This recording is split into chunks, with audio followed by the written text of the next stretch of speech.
Hey, everybody. Welcome, welcome, welcome. I'm back. I have had a long break from streaming, but I'm glad to be back. Thank you for being patient. I had a book to write, so I'm back. Wintertime. I had some energy and sickness. Was tired and everything, but I'm back. I'm back, and we're gonna have a great chat tonight. So I'm looking forward to it. Everybody, hit the like button, hit the subscribe button, hit the notifications bell. Let's do this. American century. I say that the century on which we are entering can be and must be the century of the common man. A radical redistribution of economic power. I mean, we know that racism is just a byproduct of capitalism.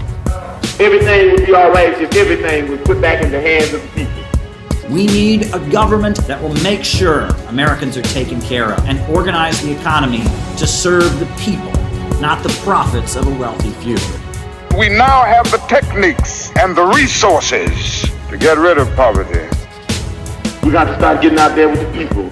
Get out of the movement and get to the masses. We need a government of action.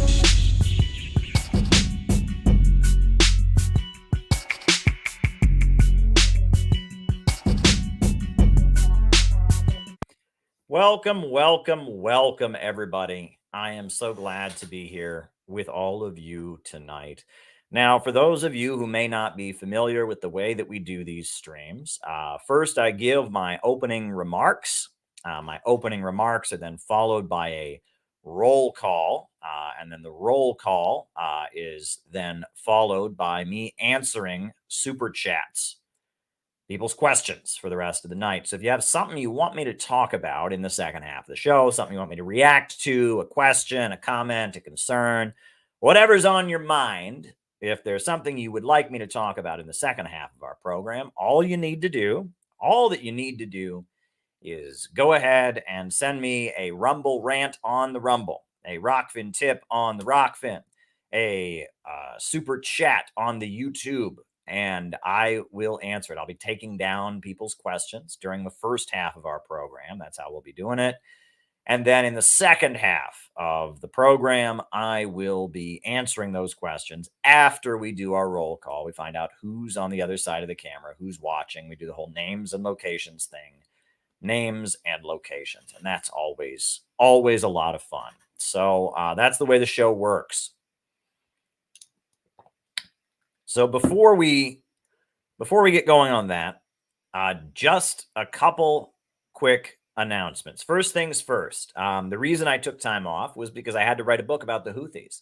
And that book's going to be out in a matter of days. It is being laid out right now. The cover is being designed. It's being laid out. Shout out to the people doing that hard work. I appreciate it. If you want me to identify you, I can do that. I do appreciate the people that are taking care of that. And the people that, I appreciate all the people who proofread the book. I appreciate everybody. I wrote this book. Not the longest book I ever wrote. It's not short, though. It's got a lot of information in it. And it will be the first book in the English language about the Houthis. It'll be the first book on the Houthis ever published. Amazon has, how many books does Amazon have? How many books does Amazon sell? Right? There are over 300, or how many titles are available on Amazon, right? How many titles are available on Amazon, right? 32.8 million. There are 32.8 million books available on Amazon. But as of yet today, there is not a single one that is in English and is about the history of Ansar Allah, the Houthi movement. All right, the people that the U.S. government declared to be terrorists today, the people that we are at war with. Well, I wrote one, and that will be available in the next couple of days. It will be the first English language book about the Houthis. The first one. Can you believe this? Right? The U.S. government is at war, bombing a group, an organization, and there's not a single book that has been published about them. Right? If you get on Amazon and you type on Houthis, you will find a BBC documentary, and that's it. That's it. There is not a single book published on the Houthis yet. Right? There's a documentary film BBC Arabic, The Rise of the Houthis. And that's it. That's it. And we are about to publish the first English language book on the Houthi conflict. And that's a big deal. That's a big deal. And, I'm happy that we're doing it. I'm proud that we're doing it. Yeah, I'm very proud that we are taking on this task. I think it's a really, really important thing that we do. And because of that, I had to take a few days off and write the damn thing. I had to deal with some other stuff too. But now I'm back. And so keep your eye out for the Houthi book. And I'll probably talk some more about that in my opening remarks. My opening remarks are going to kind of be all over the place tonight, but we'll see. The other announcement that we have is about an upcoming event that's very important. Defeat the Deep State. This is a big anti-war rally that's happening in Washington, D.C. Defeat the Deep State.org is the website. And we at the Center for Political Innovation, CPI, we are one of the only organizations listed on there so far as sponsors of it, right? If you go to defeatthedeepstate.org, you will see we are officially listed as part of the coalition. We gave our contribution. We are silver level sponsors of the rally. We are listed along with the Libertarian Party, the People's Party, the Mises Caucus of the Libertarian Party, the Center for Political Innovation, and Liberty Speaks. There are 5 organizations that are so far listed as supporting this upcoming rally. We are one of those 5, and we are damn proud of it. We are really proud of it, right? And it's going to be a great day. Washington, D.C., February 17th at the Lincoln Memorial. It's going to be awesome. It is going to be tremendous. And we're going to be there. We're going to bring people out. We're going to do our best to make a good contribution and have a good presence at the rally. And it looks like they've got some pretty neat speakers lined up already. Here we've got, Tara Reid, Garland Nixon. We got, Scott Horton, Angela McCurdle, the Libertarian Party, Craig Pasta Jardula, Dan Cohen, Patrick Henningsen, David Swanson. It's going to be a decent anti-war demonstration. So we are going to bring our forces out. We're proud to be sponsors. We are silver level sponsors. We gave $1,000 for our organization to sponsor it. So I hope to see you all there. Very important anti-war protest happening in Washington, D.C. February 17th. Defeat the Deep State. Be there. It's going to be important. So wanted to let folks know about that. And then, I guess I'll just remind you all the way the stream works. I give my opening remarks. And then from there, I do the roll call where I call you all out as I see you, names and locations. And then from there, I answer your super chat questions or your Rumble rant questions or your Rockfin tip questions for the rest of the night. So if there's something you would like me to talk about in the second half of our program, by all means, send a Rumble rant, send a Rockfin tip, send a super chat. Get me talking in the second half of our program. So hit the like button, hit the subscribe button, hit the notifications bell. I'm going to jump into my opening remarks now. So, folks, I don't know if you have noticed, but the theme, the news peg, the news hook for my stream is that CNN and MSNBC, both of them refused to air Donald Trump's victory speech in the Iowa caucuses, right? They have one every election year, right? Some states have caucuses, some states have primaries. The Democrats aren't having any debates, and it's pretty much non-competitive as Biden, is the president already. Republicans are having debates. And Donald Trump has chosen not to attend those debates because he's so far ahead in the polls, so popular among the Republicans. Things have gone so badly since he left office. We've learned so much since he left office about, things that went on. Donald Trump feels like he's in a strong position, and he swept the Iowa caucuses. Vivek Ramaswamy dropped out of the race. It was a blowout for Donald Trump. And so you'd think, he is the front runner. And generally, when someone wins the election, they win a primary, especially if they win by a lot, they show their speech. And they didn't do that. CNN, which is considered like the official main news channel for the United States,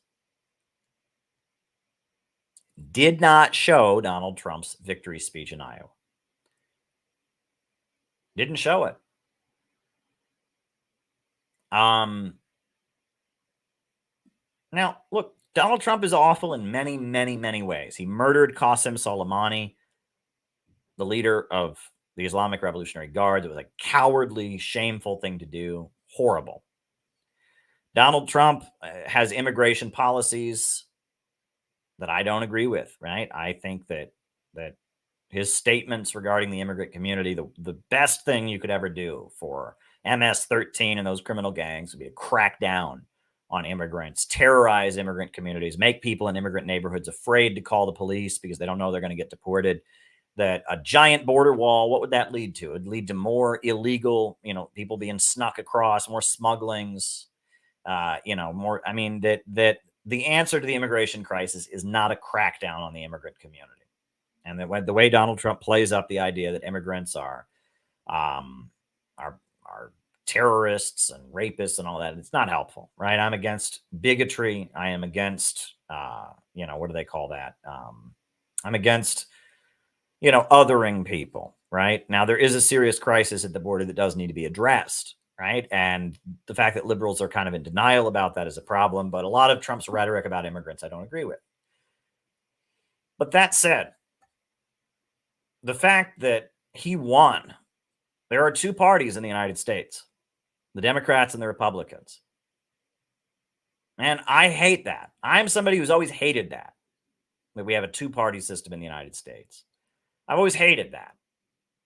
Right? We claim to be this free country, but you only get two options. That's bullshit. And there's always somebody, and there's always some people who just can't understand why that's bad. Right? They just can't understand that in most countries in the world, they have many different political parties. And that the Democrats and the Republicans are both very narrow. I remember I was in a 300 level political science course. I'll never forget this because it's just an example of people being closed-minded and obnoxious. I was in a 300 level political science course. I was in college. I'm sitting there at Baldwin Wallace College where I attend. We are learning. It's like a high level political science course. I'm sitting there in the political science course. It's the 2008 presidential election. And this girl who sat next to me, who's also taking this 300 level political science course, both of us are political science majors, says to me, "Caleb, who are you voting for?" I said, "I'm voting for Cynthia McKinney of the Green Party." Right, and that is the case. I was planning to vote, and I did vote for Cynthia McKinney for the Green Party. The first vote for president I ever cast was for Cynthia McKinney of the Green Party. And this girl in this 300 level political science course turns to me after I said that, and she says, "Do you realize she has no chance of winning?"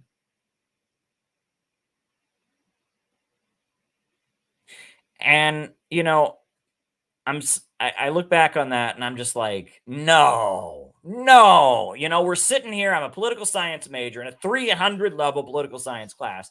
I had no clue that America was a two-party system, that Barack Obama was projected to win, that the second place candidate was,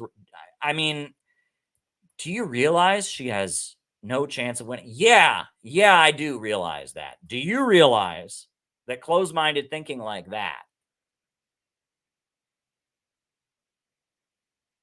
is part of the problem with this country? So we have a two-party system in this country, and that's bad enough, right? I mean, that keeps the discourse very, very limited and restricted. So it's bad enough that we have a two-party political system. On top of that, though, now the two-party political system is too much because one candidate won the Republican primary. And thank you, Dispatch. I do appreciate it. And any super chats, questions, rumble rants, people have.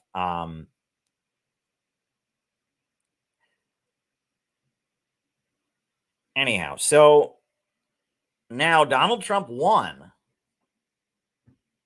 He won the Republican primary in Iowa. The Iowa caucuses, big deal. He won by a lot.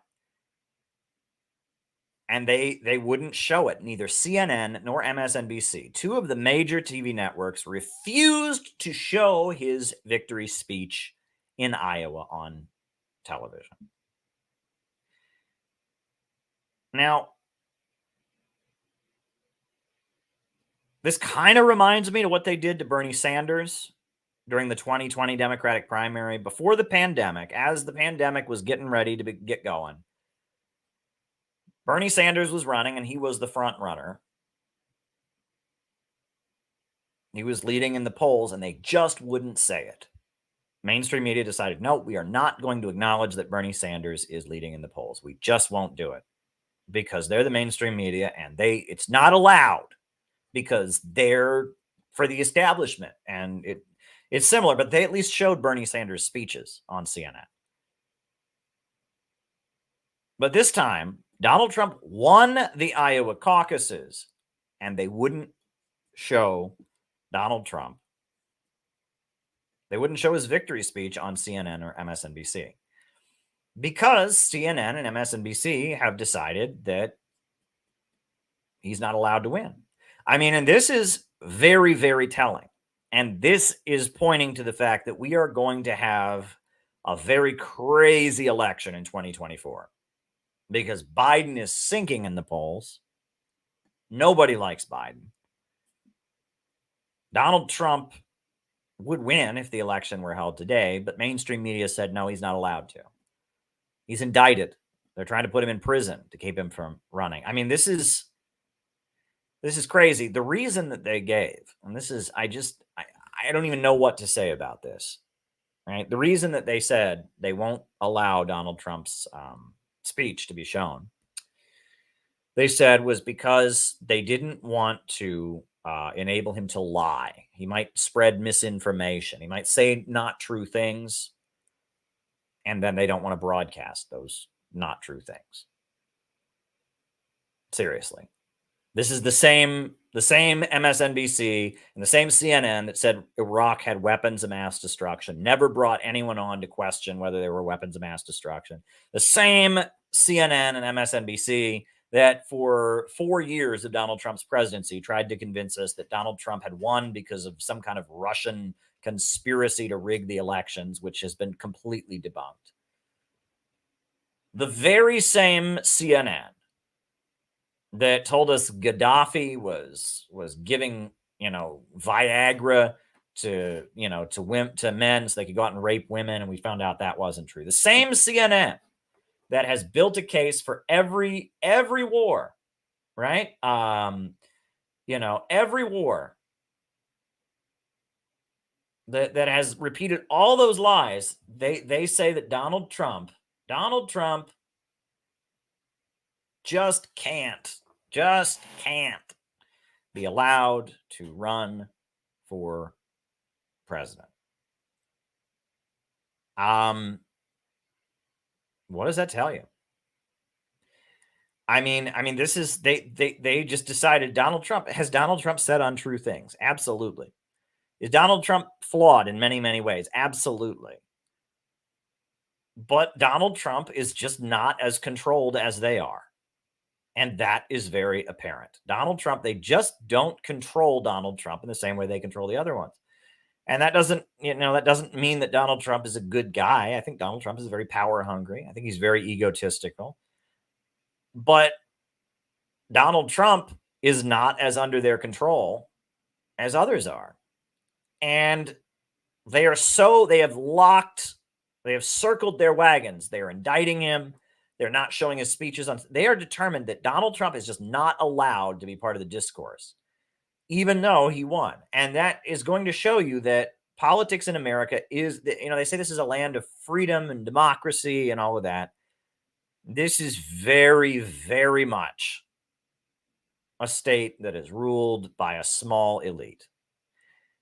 And at this point, I've talked about divisions in the ruling class. I don't think that Donald Trump even represents, I mean, let me put it this way. The people that are ruling are not even all the capitalist class. There is a small minority among the capitalist class, the ultra rich, the Eastern establishment, the Anglo-American establishment that Carol Quigley wrote about, the Rockefeller oil banking monopolies, the Silicon Valley technocratic fascists. There is an ultra-rich layer. We're talking the Rockefellers, the DuPonts, the Carnegies. We're talking Bill Gates. We're talking Jeff Bezos. There is a group of very, very ultra-rich people who are kind of asserting their power, not just over the rest of society, but over the rest of their own class. They are suppressing any dissent within the capitalist class. They are centralizing power in their hands. This is called Bonapartism. And they have decided that Donald Trump's faction, Donald Trump is not allowed, even though the majority, he won the Iowa caucuses, he is not allowed to get his message out there. And he's not allowed to be president again, or they're going to throw him in jail. And they'll throw him in jail to keep him from being president again. This is what we're living in. And I explained all of this in my book, Where is America Going? Marxism, MAGA, and the Coming Revolution.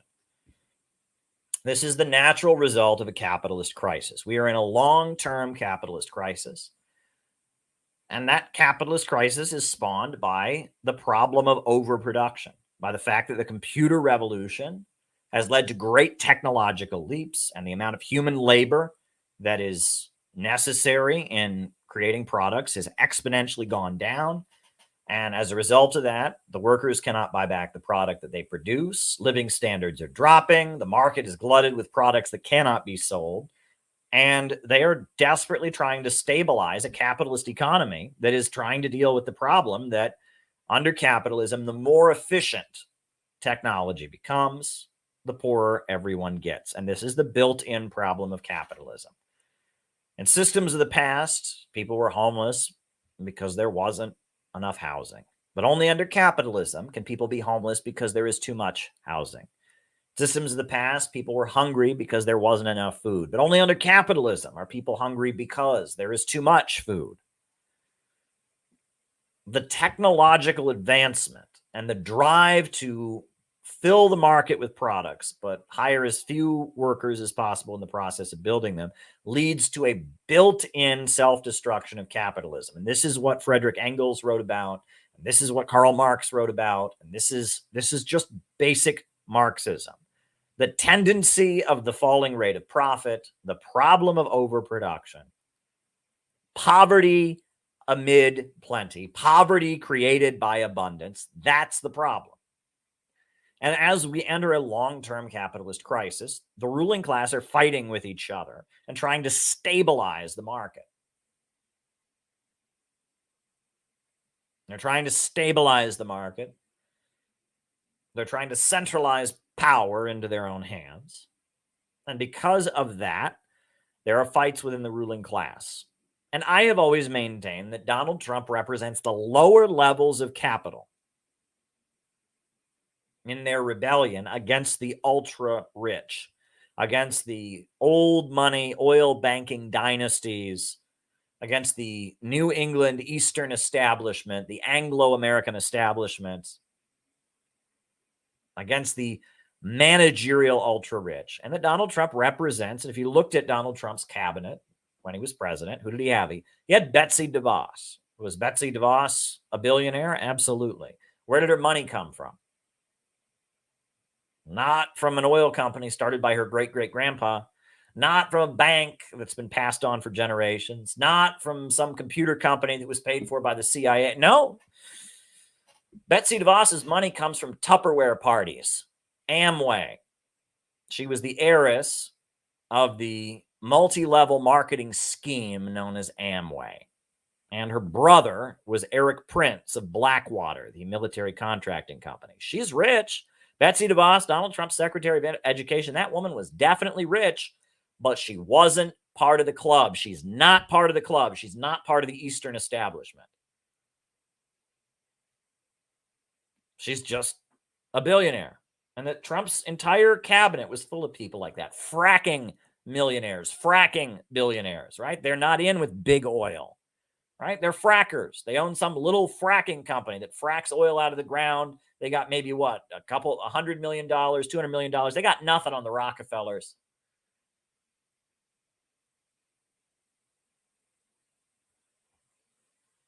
And that Silicon Valley and the tech monopolists that have almost a complete monopoly, Facebook, Twitter, Google, Microsoft, these companies have Apple, they have almost a complete monopoly. They were set up by the government, and I talk about that in this book. The government set up Silicon Valley. I mean, it was the intelligence agencies. Brzezinski wrote a book about the technotronic age and the role that America would play, and then the intelligence agencies, the NSA, the CIA, the FBI, they created the tech monopoly corporations. They created a new kind of tech bourgeoisie, the kind of an outgrowth of the old ultra rich, the oil bankers, JP Morgan Chase. JP Morgan Chase is basically ExxonMobil. HSBC Bank is basically British Petroleum. Royal Dutch Shell. I mean, the four super major oil companies are all tied to big major banks. Those are the people who really have the power. The oil monopolists, the financiers, the big oil bankers, who then set up the tech monopolies, the folks that have always been in with the CIA and the intelligence apparatus, the folks that have always been in with what you call the I don't know what you want to call it, the social engineering, the Council on Foreign Relations, all right? The New York Council on Foreign Relations. Now it's just the Council on Foreign Relations. Originally it was the New York Council on Foreign Relations. Before that, it was called the Round Table Group. And it was paid for by the estate of Cecil Rhodes, the colonizer of Africa, right? That's the Rhodes Scholar Program, also Cecil Rhodes. Zimbabwe, before it gained its independence, was called Rhodesia after Cecil Rhodes. And this is one of the wealthiest British colonialists who colonized Africa and was a super imperialist. And when he died, he left his money to set up the Round Table Group, which eventually became the Council on Foreign Relations. And the World Economic Forum, and these people, the managerial bourgeoisie, who have so much money that they're not concerned about making money anymore, because they're always going to be making money. They're making money every second they're making billions. Okay. They're concerned about keeping the world the way it is, stabilizing the world to make sure that they stay at the top of the pyramid. They're not desperate to make more wealth because they have so much wealth. They're so much far ahead of everybody else. The only thing that could endanger them is some kind of overturning of the apple cart. And so their focus is setting up think tanks and foundations and hiring academics and lobbying politicians and dreaming up ways of ruling. And they are obsessed with making sure that Russia and China and Venezuela and Iran and all those countries, that new economy that's emerging, doesn't get stronger, because that could displace them. They're at the top of the food chain in the Western world. And they want to make sure that this Western imperialist financial system that they control stays in power forever. And so they are constantly thinking about, how can we stabilize this Western financial system? And they've created a whole apparatus of social engineers, academics and others, to think up all kinds of schemes for how do we stabilize the Western world so that we can stay in power forever. That's what they are thinking about. That's the Eastern establishment. That's the ultra rich. Whereas the majority of the millionaires and billionaires in America just want to make money. They don't care. They're not part of this club.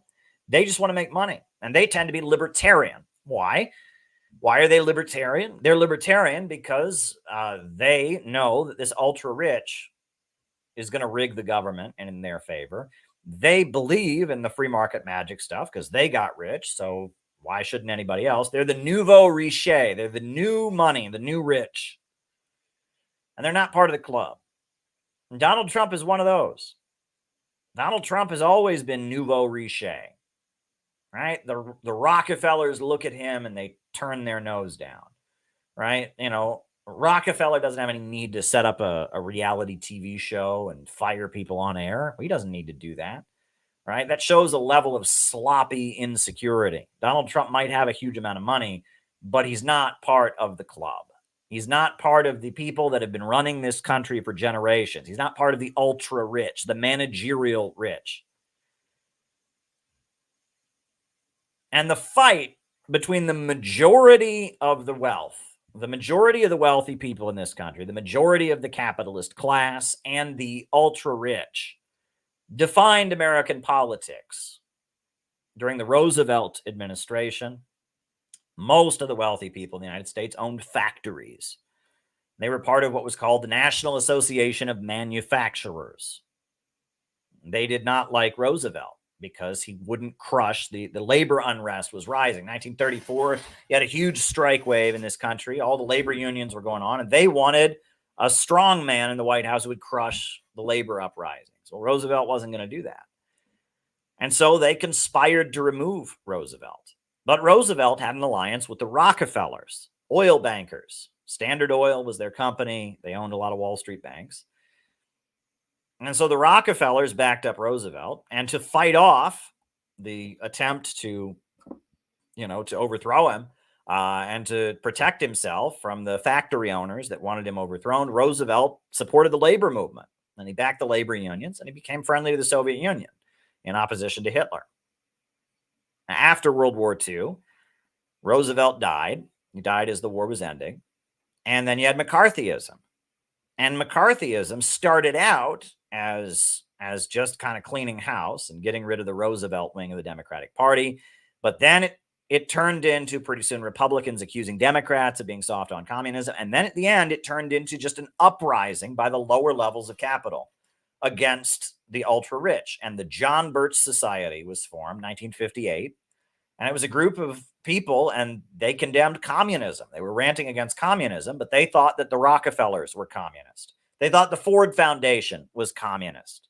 They thought that the Council on Foreign Relations was communist. And if you read the John Birch Society's literature, they were libertarians. They were lower-level capitalists who were in revolt against the ultra-rich, and they thought the ultra-rich were communists. And that's what the hard right was that. And the military-industrial complex was very much what these hard right folks were associated with. And Carroll Quigley, he wrote this book, Tragedy and Hope. He wrote another book called The Anglo-American Establishment. And he makes the case that that is the fight that's going on. And then I always cite this other book by Carl Oglesby, which is called The Yankee and Cowboy War, which is a very good book that explains the assassination of John F. Kennedy and the impeachment of Richard Nixon as being involved in this fight. The military-industrial complex and the FBI were with the lower levels of capital, with the military-industrial complex. And the CIA was very much, the CIA, the New York Times, they were very much with the Eastern establishment. And there was a fight in the ruling class. And John F. Kennedy was removed by the military-industrial complex because he very much favored soft power manipulation strategies that cut into the profits of the military-industrial complex. And Nixon was removed by the Eastern establishment because he was a Bonapartist and because he had a base of hard hat guys and because he wouldn't cooperate with neoliberal economics, even though he was ruthless and crushed the Black Panthers, killed millions of people in Vietnam in order to stay in power, he had to take care of a level of Archie Bunker type guys, and he was a bit of a Bonapartist in that degree. And so the Eastern establishment removed Richard Nixon. He got too powerful, right? Because they'd given him a free hand to crush the Black Panthers and to crush the anti-war movement, etc. He got a lot of power very quickly during his presidency, and during his second term, he had so much power. He had an enemies list. He was suppressing people, and so they removed him with the Watergate scandal. And that the Yankee and Cowboy War, the fight between the ultra monopolies in the Eastern establishment and the lower levels of capital, for a long time in the United States, communists were on the side of the Eastern establishment. The Soviet Union felt that the military-industrial complex was the main threat to them because they had to spend so much money on the arms race. It wasn't an arms race. It was an arms catch-up, right? The USA would build a bigger bomb, and then they had to catch up and build another bomb. And so the Soviet Union oriented its followers and supporters to align with the Eastern establishment against the military-industrial complex. They thought Ronald Reagan, who was with the military-industrial complex, he was the main threat. They thought Richard Nixon, who was with the military-industrial complex, he was the main threat. That was the orientation that the Soviet Union and the communist movement had. And that the new left, right, the hippie movement and the civil rights movement when it started, was very much a creation funded by the Eastern establishment. Google the Congress for Cultural Freedom, read about the Institute for Policy Studies, the IPS, that the Eastern establishment with Project MK Ultra, with the Congress for Cultural Freedom, the CIA was very much controlling and maneuvering the anti-war movement because they wanted a different strategy for fighting communism, and they didn't trust the military-industrial complex. And so there was a fight between the Eastern establishment and the intelligence apparatus versus the Pentagon, the FBI, and the military-industrial complex. And the Soviet Union, they thought the military-industrial complex was the main threat, and it was in the short term. But the Soviet Union fell in 1991. And as we know, the Soviet Union did not fall because of the military-industrial complex. In fact, the military-industrial complex had the opposite effect on the Soviet Union. The more the USA threatened the Soviet Union militarily, the more the population was loyal to the government.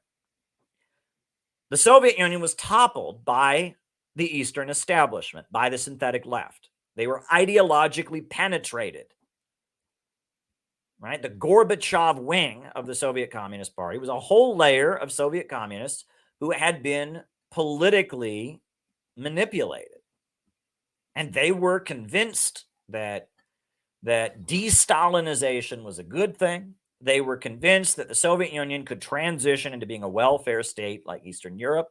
They were convinced that America just loved freedom, and that a layer of the Soviet Communist Party's leaders, the Gorbachev wing of the Soviet Communist Party's leaders, had been basically ideologically co-opted into the new left, and quote-unquote democratic socialism and Trotskyism and anarchism and the hippie counterculture, all that crap had seeped into the Soviet bureaucracy.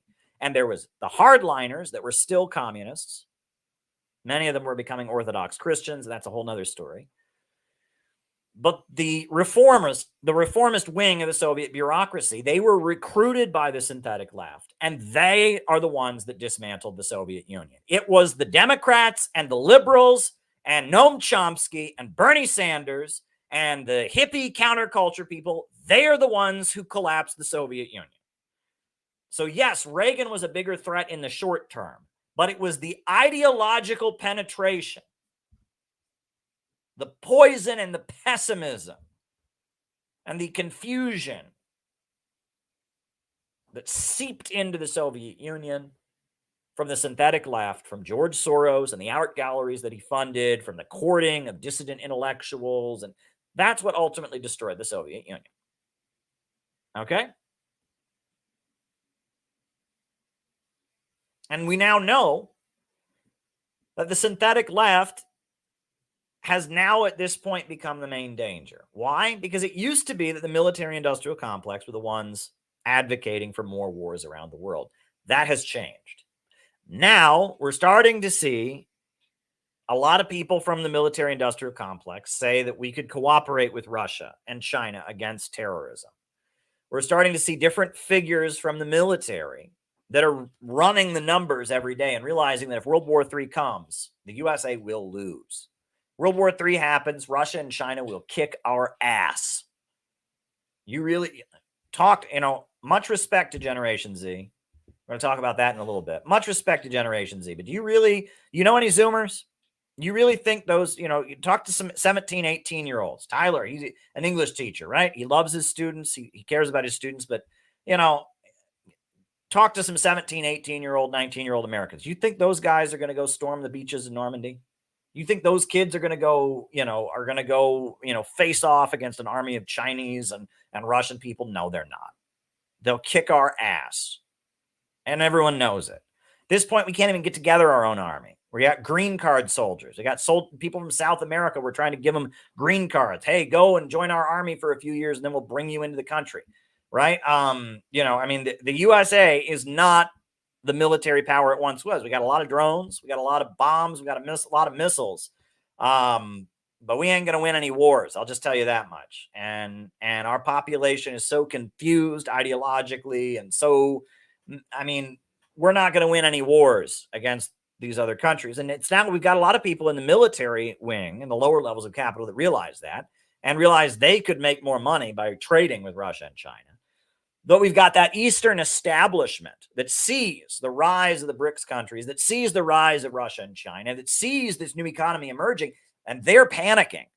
And they're saying the only way we can stay at the top of the world is to have an all-out war. So that Eastern establishment that used to be a little less hawkish because they were in favor of soft power, now they're panicking. And they're saying, no, we got to fight Russia and Ukraine. We got to fight China on Taiwan. We got to fight Iran. We got to fight, they are panicking.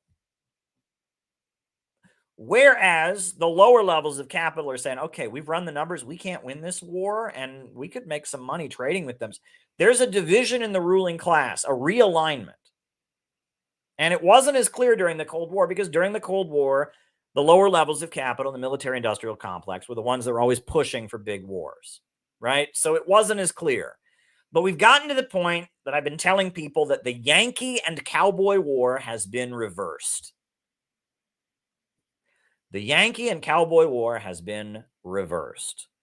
And because the Yankee and Cowboy War has been reversed, right, we have got to go lower and deeper to the real masses. And we have got to get the lower level of capital to understand that the only hope they have is an alliance with the working class and with Russia and China and with the small business owners against the imperialists. That is the only hope we have, right? And in this book that I wrote, I show the Chinese flag. Here. I show the Chinese flag. And I explain what the stars on the Chinese flag stand for.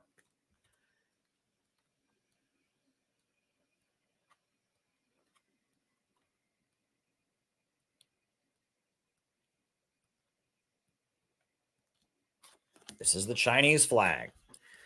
And the Chinese flag, the big star stands for the Communist Party. And those other stars represent the block of four great classes: the peasants, the workers, the urban middle class, and the national capitalists. Now, the Chinese Communist Party united those four great classes against the imperialists. They built the block of four great classes.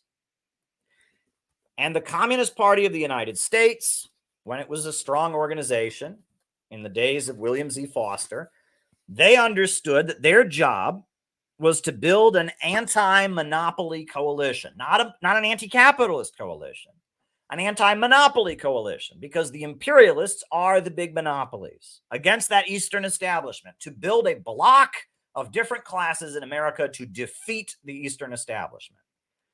That was what the Communist Party aimed to do, and that is what we need to do. Build an anti-monopoly coalition against the Eastern establishment, against the synthetic left, against Rockefeller and DuPont and Carnegie and Bill Gates and Jeff Bezos and their plans for World War III, and unite all sections of American society, unemployed people, students, people from other countries, labor unions, small business owners, even big capitalists, into a block of 4 classes to defeat the imperialists. That is what we must do. We must build an anti-monopoly coalition. That's what the Communist Party, that's what William Z. Foster called it, an anti-monopoly coalition to defeat the big monopolies and get all the different forces that are opposing the big monopolies to understand the only hope we have is a government of action. We need a state to defeat the big monopolies. These libertarians, they hate the big monopolies. They really hate the big monopolies. Good for them, right? They see that the big monopolies are setting up the prison industrial complex. They're right. They see that the big monopolies are pushing this COVID insanity. They're right. They see that the big monopolies are the ones that push the war on drugs, and they're right. They get it. But their answer is, oh, we'll just make all their power go away. It's like they are thinking like, how do I put this? It's like, there's a bad guy with a gun who's walking around your neighborhood. And you look at that and you say, oh, we just need to get rid of all guns. Well, that's a great answer. Maybe eventually that's the right answer. But if there's a bad guy walking around your neighborhood with a gun, you got to get yourself a gun, right? And you got to take that bad guy out. And then afterwards, maybe we can get to a world where people can disarm. But the libertarians, their strategy for defeating the big monopolies is, oh, well, we'll just get rid of the government. Well, how does that work? Because they've already got a government, and they're using it to kick our ass. And you can say, oh, I just want to get rid of governments. Well, that's all nice and good, but you're not going to get the gun out of the bad guy's hand if you yourself don't have a gun as well. We need a government of action to fight for working families. We don't need to dissolve government. Eventually, sure, I would like to create a world with vast abundance, stateless, classless world. That's the ideal of communism. Or that's very far away. And right now, the bad guys, Jeff Bezos, Bill Gates, they've got a big gun. They've got the government, and they are using the government to kick our ass. And what we need to mobilize for is for us to build up popular government power on our side to kick their ass.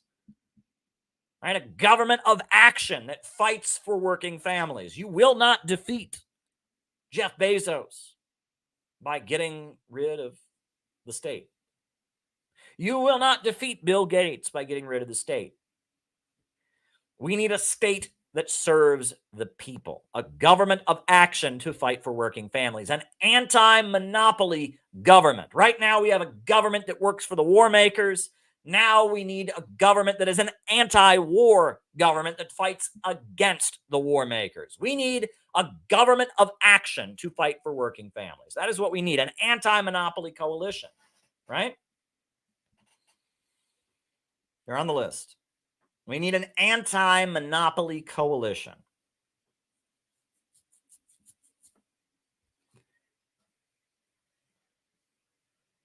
And that is what the Center for Political Innovation is trying to build. That's why we're sponsors of the February 17th rally. That's why I wrote this book, Where is America Going? Marxism, MAGA, and the Coming Revolution.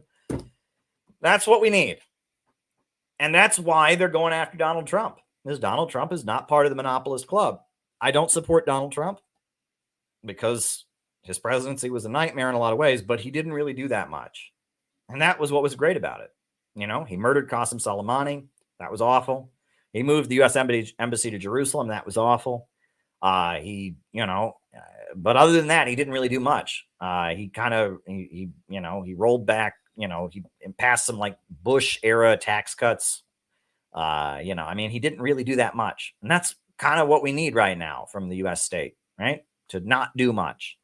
I don't support Trump, but I'm telling you, this is why they have lined up against Donald Trump, because they can't control him. And there are millions of Americans who hate that Eastern establishment, who hate big tech, who hate Silicon Valley, who hate the ruling elite.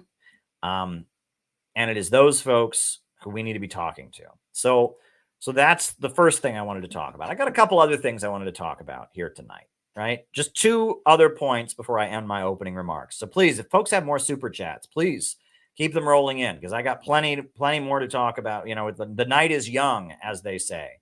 So if you got anything else you want me to touch on, you know, I'm going to start answering people's questions here in a little bit. We've been going almost an hour, but I got a couple other things. This other thing was I came across this clip recently. This is a clip that I came across, and it's from the show The View.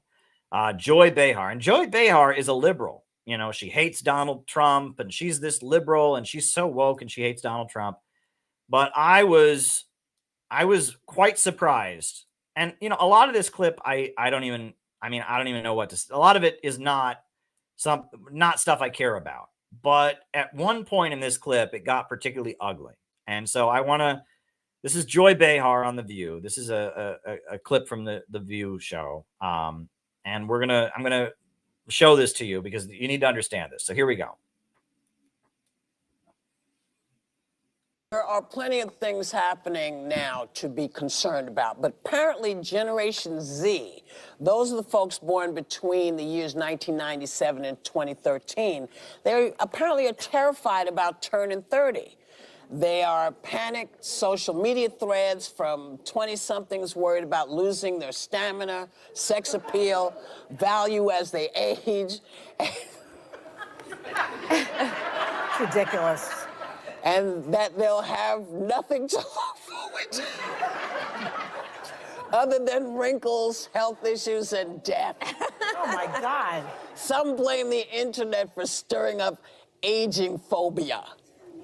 Well, just to quickly comment on that, I'm 36 and my life got so much better post 30. I mean, I did a lot of good work in my 20s, but my life got better after the age of 30. I mean, in terms of opportunities and career and making real friends and stuff, you shouldn't be afraid to get older, right? You really shouldn't. You shouldn't. So I that's not what I'm showing this clip for. I'm showing this clip actually for something about economics, but we'll let them show the other stuff. It's kind of amusing. It's good to see this stuff from like a cultural perspective.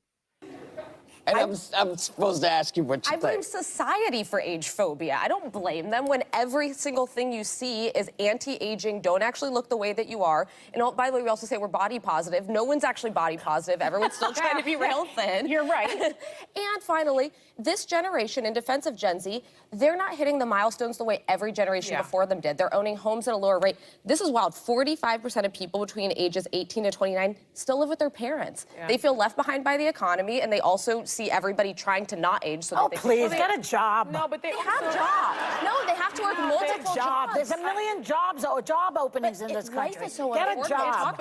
Can you believe this? Can you believe this? That's Rush Limbaugh. This is supposed to be a liberal. And she's like, get a job, get a job.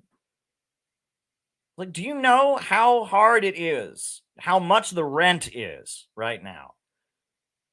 A lot of young people have jobs and they still can't afford to move out. A lot of young people with college degrees still have jobs and they can't afford to move out.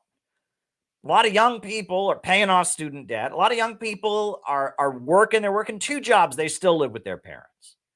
Do you know what it costs to live in a major city in the United States right now? Do you know what it costs to live? I mean, look at the rent in this country. This is insane. I mean, and she's like, get a job, get a job. She's supposed to be a liberal. She hated Donald Trump. She was so triggered by Donald Trump. But then we're talking about the economic reality that the next generation is facing, where they've got student debt hanging over their head. They've got a record rate of inflation. The costs of daily items like food and gas and everything is rising through the roof. On top of that, they've got low-wage jobs. They don't have good industrial jobs that pay decent wages. They don't have union representation. They got Starbucks. They got McDonald's. They got Burger King, right? I mean, the pay that these young people are getting for their jobs, I mean, and she's just like, just get a job. Just get a job. All these lazy kids. Why can't they all just be rich TV stars like me? Seriously. She has no empathy for the younger generation. Do you know what it costs to go to college now? Do you know what it costs to rent now, the renting an apartment, what it costs now. Jesus Christ, do you know what it costs to rent an apartment? Rent is through the roof. Household items are through the roof. And she sounds just like Rush Limbaugh. She sounds just like the conservatives used to sound during the Bush years. It was, oh, get a job, you're lazy. Oh, anyone can be rich if they just work hard. Poor people are just lazy. She's supposed to be a leftist. All right, but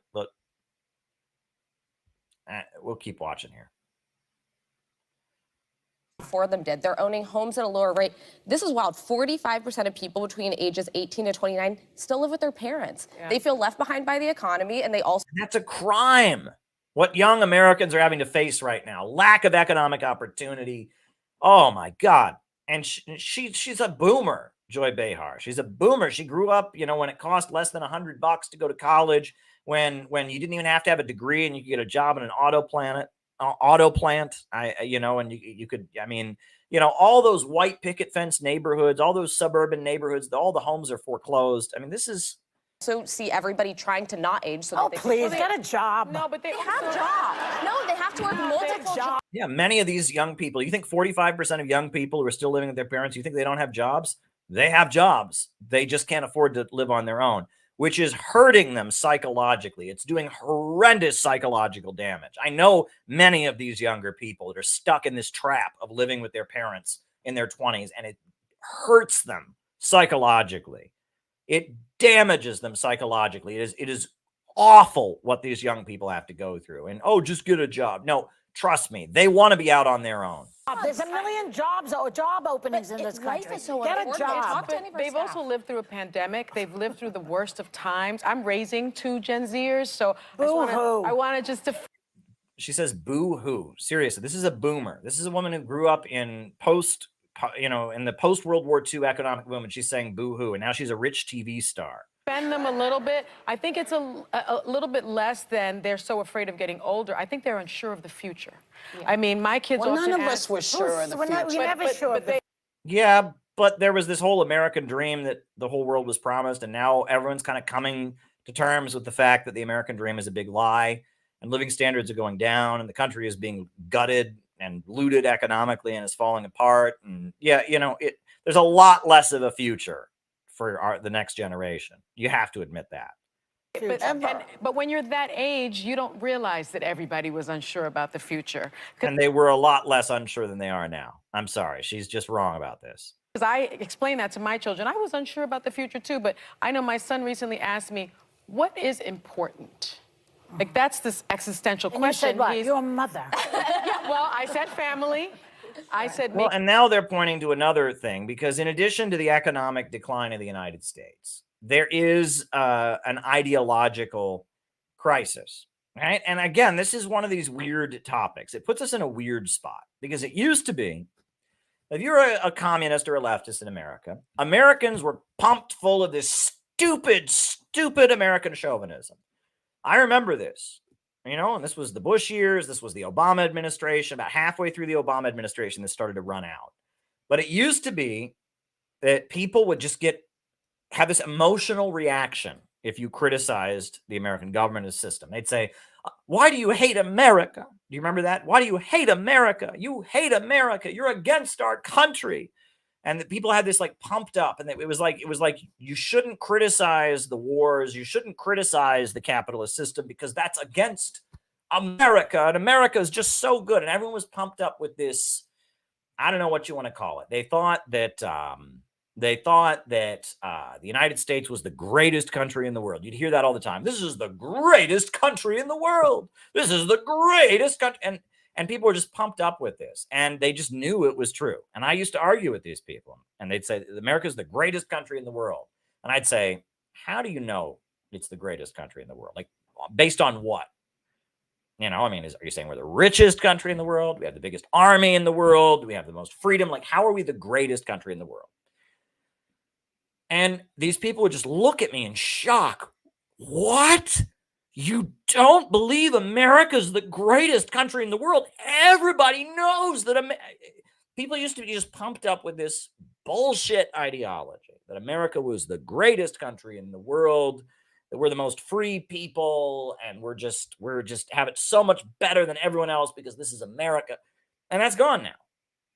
People don't think that anymore. Good. That's good. Okay, because that was all a bunch of bullshit. Right? People had no understanding about the murder of the Native Americans. People had no understanding about Jim Crow segregation and the conditions that African Americans face. People had no understanding about the millions of people killed in wars around the world. There was this layer of people, like the bulk of the population was walking around going, this is the greatest country in the world. I love this place. And they believed a lie. And it was annoying. It was fucking annoying to deal with. Okay? Well, now that lie is gone. Good. However, it's not been replaced with anything. There's no replacement. There is no replacement for the lie that everyone believed. So you pulled the rug out from under them, and now there's no replacement. And I tell people that ideology is like a car. You're riding in the car. You know where you came from. You know where you're going. You know how you're getting there. You're driving down the road. All of us need ideology because we need to know who we are. We need to know where we're going. We need to know where we came from. We need to know how we're getting there. And when you're driving down the road, you have to know where you're going. And you have to know where you came from. And you have to know how you're getting there. And that's what ideology gives you. And human beings throughout the entire history of civilization have always had ideology. We've had religions, we've had politics, we've had philosophy, we've had ideology. Ideology is what keeps you going as you're driving the road through life. It says, you are this, you came from this, we are trying to achieve this. You need ideology. That is what you need. You need it. It is a psychological need. Right? When you're driving down the road, you don't physically need to know where you're going. You don't physically need to know where you came from. You know, you're not going to have a heart attack if you don't have it, but you're going to be lost if you don't have it. And psychologically, we all need ideology. We all desperately need ideology. And now the American ideology, which was bullshit, has been debunked. Good. Great. I couldn't stand that stuff. That stuff was annoying as hell. But the American ideology has been debunked and it has not been replaced with anything.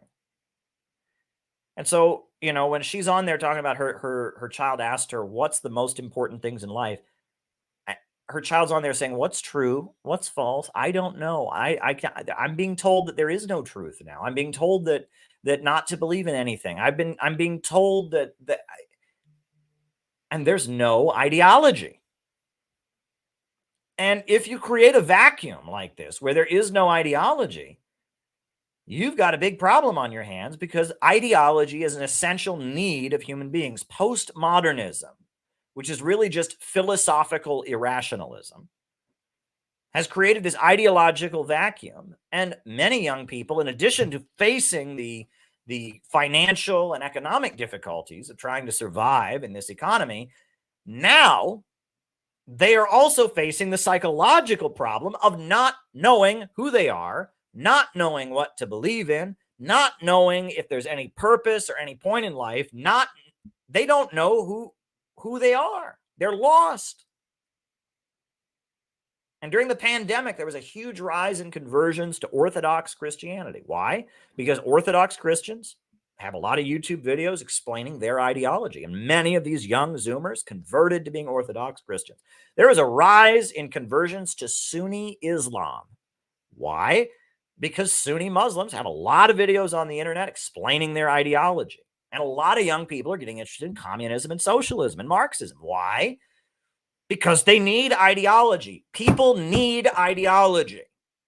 Postmodernism says ideology is bullshit. Postmodernism says ideology is just totalitarian. There is no truth. There is no grand narrative. Man, we just want to deconstruct. Yeah, that's all bullshit. You need ideology.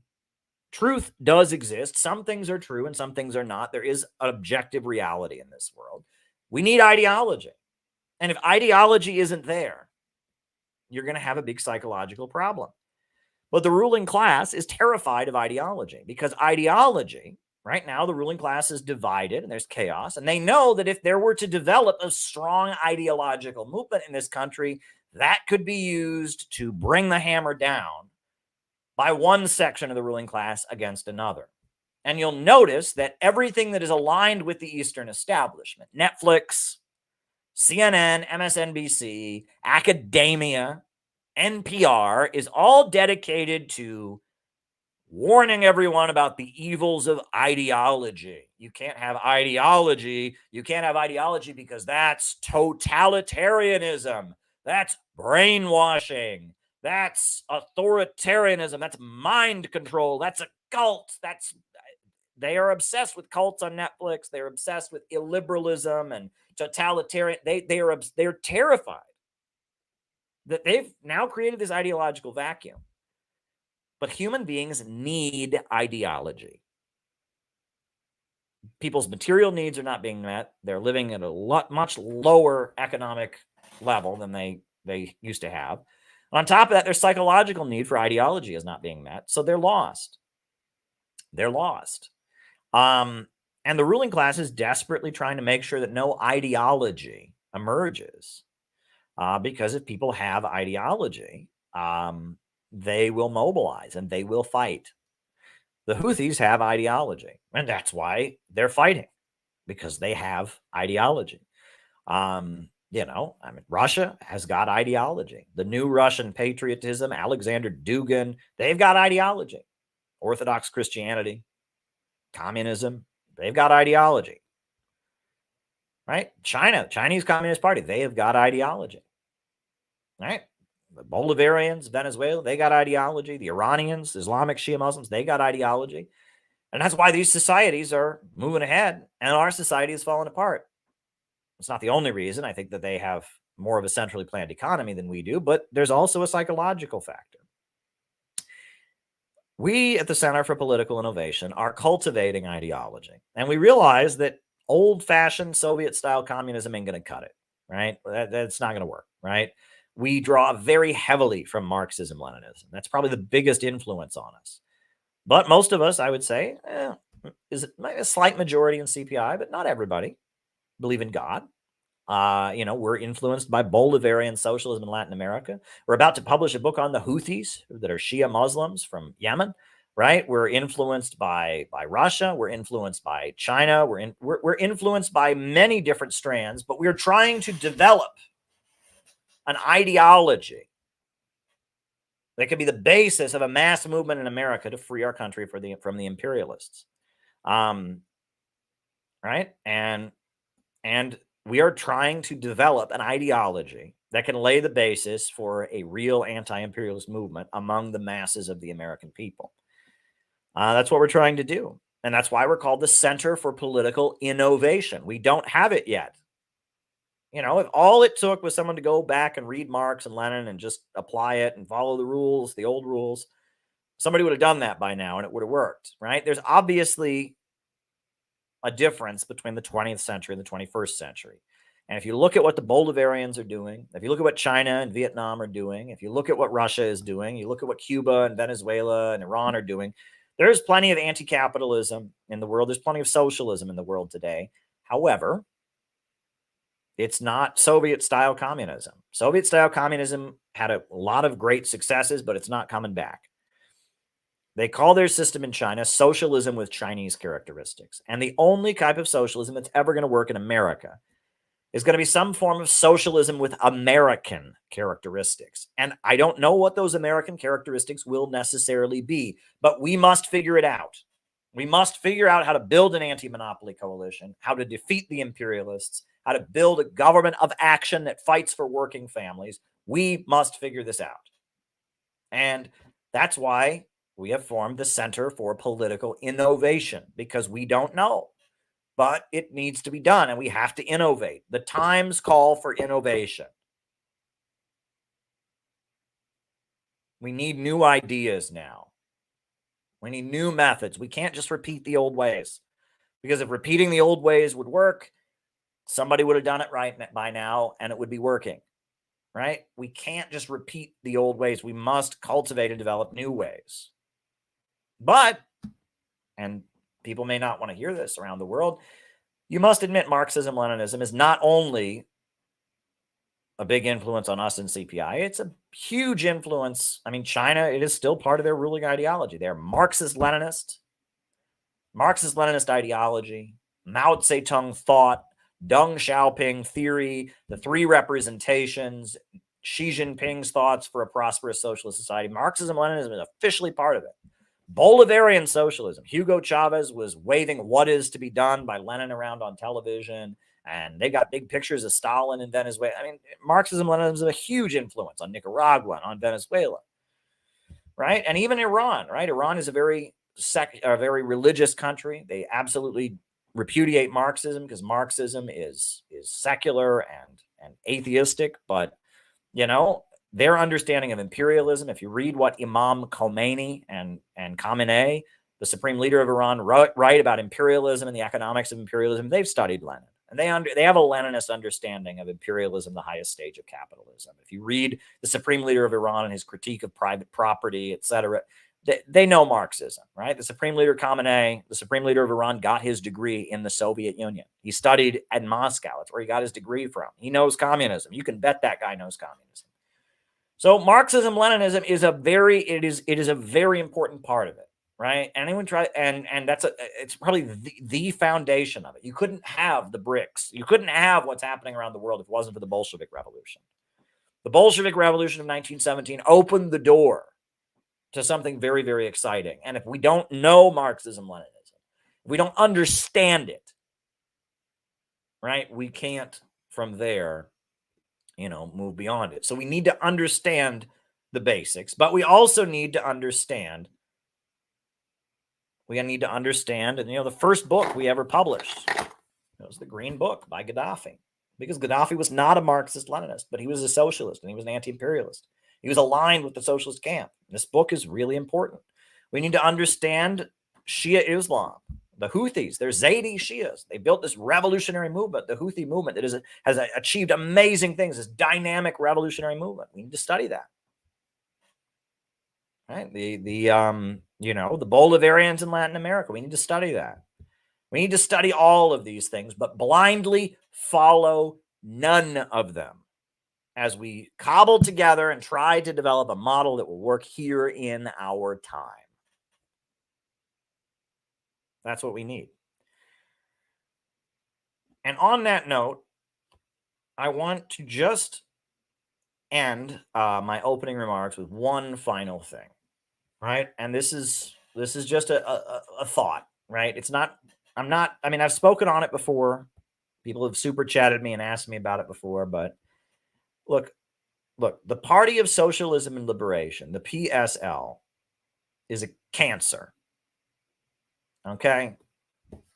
PSL is a very, very dangerous organization. And they are getting a huge amount of media attention from the ruling class right now, because the ruling class very much wants an army of woke thugs to defeat Donald Trump and help bring on the low-wage police state. And PSL has basically made clear that while they claim to be a communist party, while they claim to be a socialist party, they will be a group of woke thugs for Donald Trump. Or for Joe Biden. There's former members of PSL that are members of CPI that talked about the entire time they were in PSL. All they did is protest against abortion, or in favor of abortion, and against Kyle Rittenhouse the entire time. That's all they did.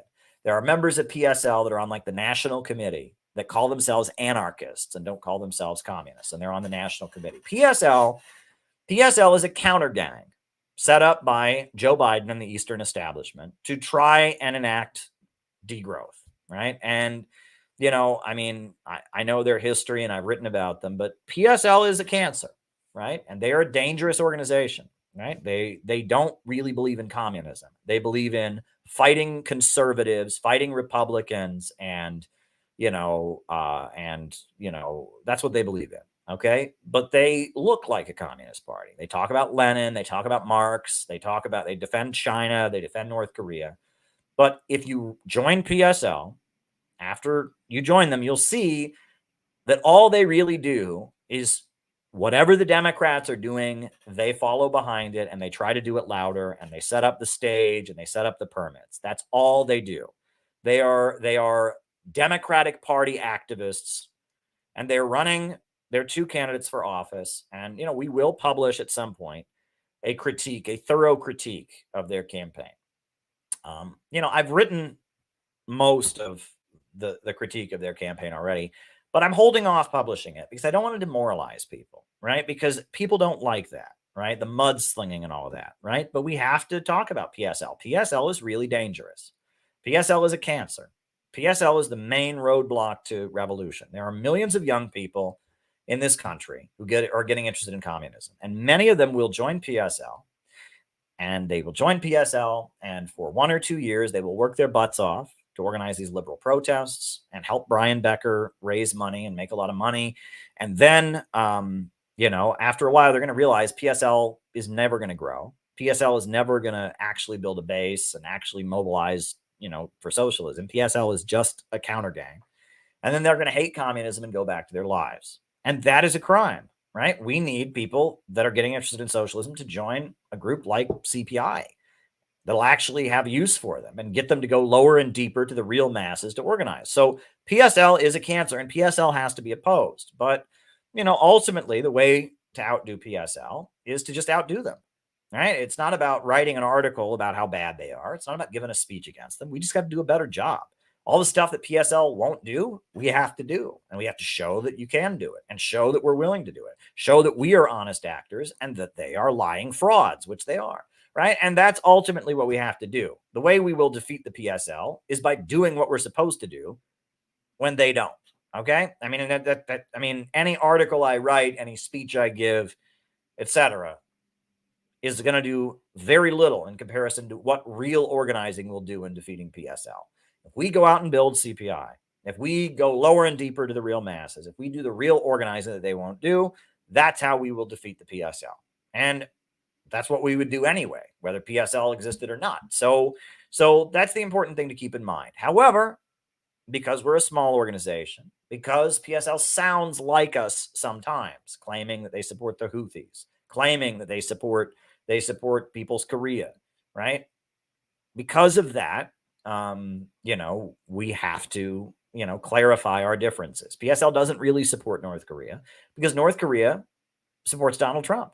North Korea says that Trump would be better for them, right? And the People's Democracy Party of South Korea, which is the anti-imperialist party in South Korea, they also say that Donald Trump would be better, for the Korean Peninsula.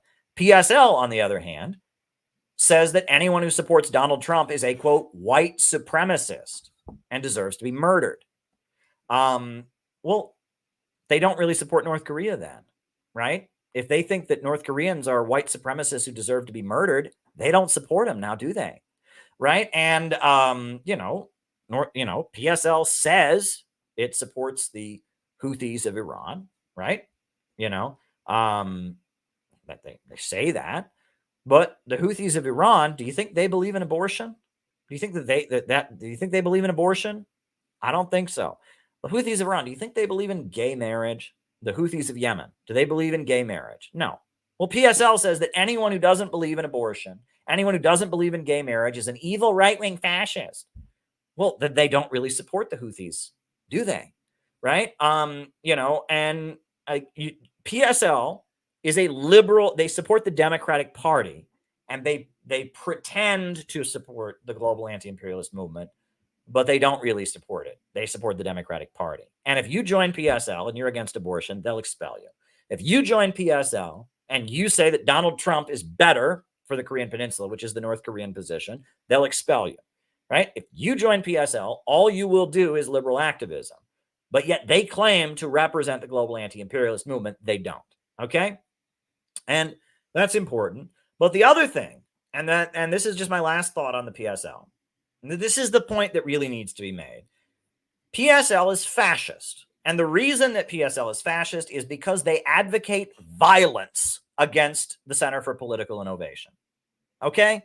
And this, we need to make this abundantly clear. The Party of Socialism and Liberation has put a hit out on our organization, right? Because all over the internet, get on Twitter, mention CPI. If you get on Twitter, look at any PSL account and just mention CPI or mention my name, and they will immediately reply with, he's a white supremacist, he's a neo-Nazi, something to that effect. Well, I'm not. I'm pro-immigration. I'm married to someone who's not white. I don't take any white nationalist positions on anything. I am not a white supremacist. I celebrate the history of anti-racist struggles. I have videotaped acts of police brutality. For fuck's sake, I'm not a white supremacist. But when PSL says I'm a white supremacist, that's not just a slur, because in PSL, they are Marcyites. They are followers of Sam Marcy. And what they believe is that violence against white nationalists and white supremacists is always justified. There is a t-shirt that they will wear that says the only good fascist is a dead one. And they actually believe that if someone kills a white nationalist, that's a good thing. If someone kills a white supremacist, that's a good thing. That's what they believe. So when PSL tells people falsely, and they work really hard to spread this lie that we're somehow white supremacists, even though, so many of our people in our group are not even white, right? But they go around saying that we're white supremacists. And the reason that they go around saying that is because they are trying to incite violence against us. And they did the same thing to the Rage Against the War Machine rally. At the Rage Against the War Machine rally that happened last year, PSL, all over Twitter, all over Facebook, all the PSL accounts were going around and saying that the Rage Against the War Machine rally, even though all kinds of non-white people like Cynthia McKinney and Garland Nixon spoke at it, that the Rage Against the War Machine rally is a neo-Nazi rally. And what that was is they were hoping that the FBI would arrest everyone at the rally, and then no one on the left would support them. They were hoping that there would be violence. Antifa would come and violently attack everyone at the rally. They are trying to incite violence. Whenever PSL, anyone who's a member of PSL, ever calls you a white supremacist or a white nationalist, they are trying to kill you. That's what they're saying. They're saying, I want you dead, right? And it would be one thing if it was just a slur or a joke, but it's not, right? You see what they've done to me. There's YouTube videos that hundreds of thousands of views put up by pro-NATO people who don't even pretend to take anti-imperialist positions like PSL does, claiming I'm a white supremacist. They're putting a hit out on me. And PSL, all they would have to do, and this is all they would have to do, is they would have to say, Caleb, we don't agree with a lot of things he's done, but he's not a neo-Nazi. They don't say that. They say the opposite, right? Danny Haiphong, same thing. That fucking piece of shit, Danny Haiphong. I know Danny Haiphong. I was in the Workers' World Party at the same time that he was around them and family members. I'm not going to go into detail. Danny Haiphong has been in the same room with me on 5 or 6 different occasions. He knows me. He knows I'm not a white supremacist. He knows that. All Danny Haiphong would have to come out and do is say, I don't agree with Caleb. I don't agree with him, but he's not a white supremacist. He won't do that. And in fact, at the same time that all the hate was being unloaded on patriotic socialism when they were targeting me and Haas and Hinkle, right? And the three of us, I have nothing to do with the other two, but at the same time we were being targeted, he actually made videos claiming that patriotic socialists were white nationalists. So Danny Haiphong was calling for my assassination. He was trying to get me murdered, right? That is unforgivable, right? All Danny would have to do is say, I don't agree with everything Caleb says. I really disagree with him, but I know for a fact he's not a neo-Nazi. And he knows I'm not a neo-Nazi because we've been in the same room. I know who he's married to. I know who is, I'm not going to go into detail. He knows I'm not a fucking neo-Nazi. He knows that. Danny Haiphong fucking knows I'm not a neo-Nazi. But at the same time that my reputation was being destroyed and my reign was being run through the mud by pro-NATO people, he not only didn't say anything, but he echoed the allegations. Patriotic socialism is Nazi. So he's trying to kill me. That's a hit. He put a hit on me, right? And that's what you all need to understand, right? If you're watching this stream right now, PSL wants you dead. PSL wants to kill you. That's what they want to do because they think you're a white supremacist. And again, all they have to do is say, I don't agree with CPI. I don't agree with Caleb. but they're not white supremacists. But no, they are making a point, and they have mobilized their entire membership to say that we are white supremacists and neo-Nazis because they want to incite violence. That is what they are doing, right? And that is why we have to fight PSL to some degree or other, right? We can't just do the good work that they refuse to do, because they are like brown shirts, right? I mean, if our organization gets bigger and stronger, they will show up at our events with baseball bats and try to beat us up. And so we have to be prepared to fight them off when they come. And the police will support PSL against us, right? We have to be prepared. PSL is not trying to build a mass party. They hate the masses of Americans. They think they're all a bunch of white supremacists and racists. They are trying to cultivate a layer of woke teenagers that are their violent hit squad, that they can be used. They're like the brown shirts, right? They're like Mussolini and the black shirts, right?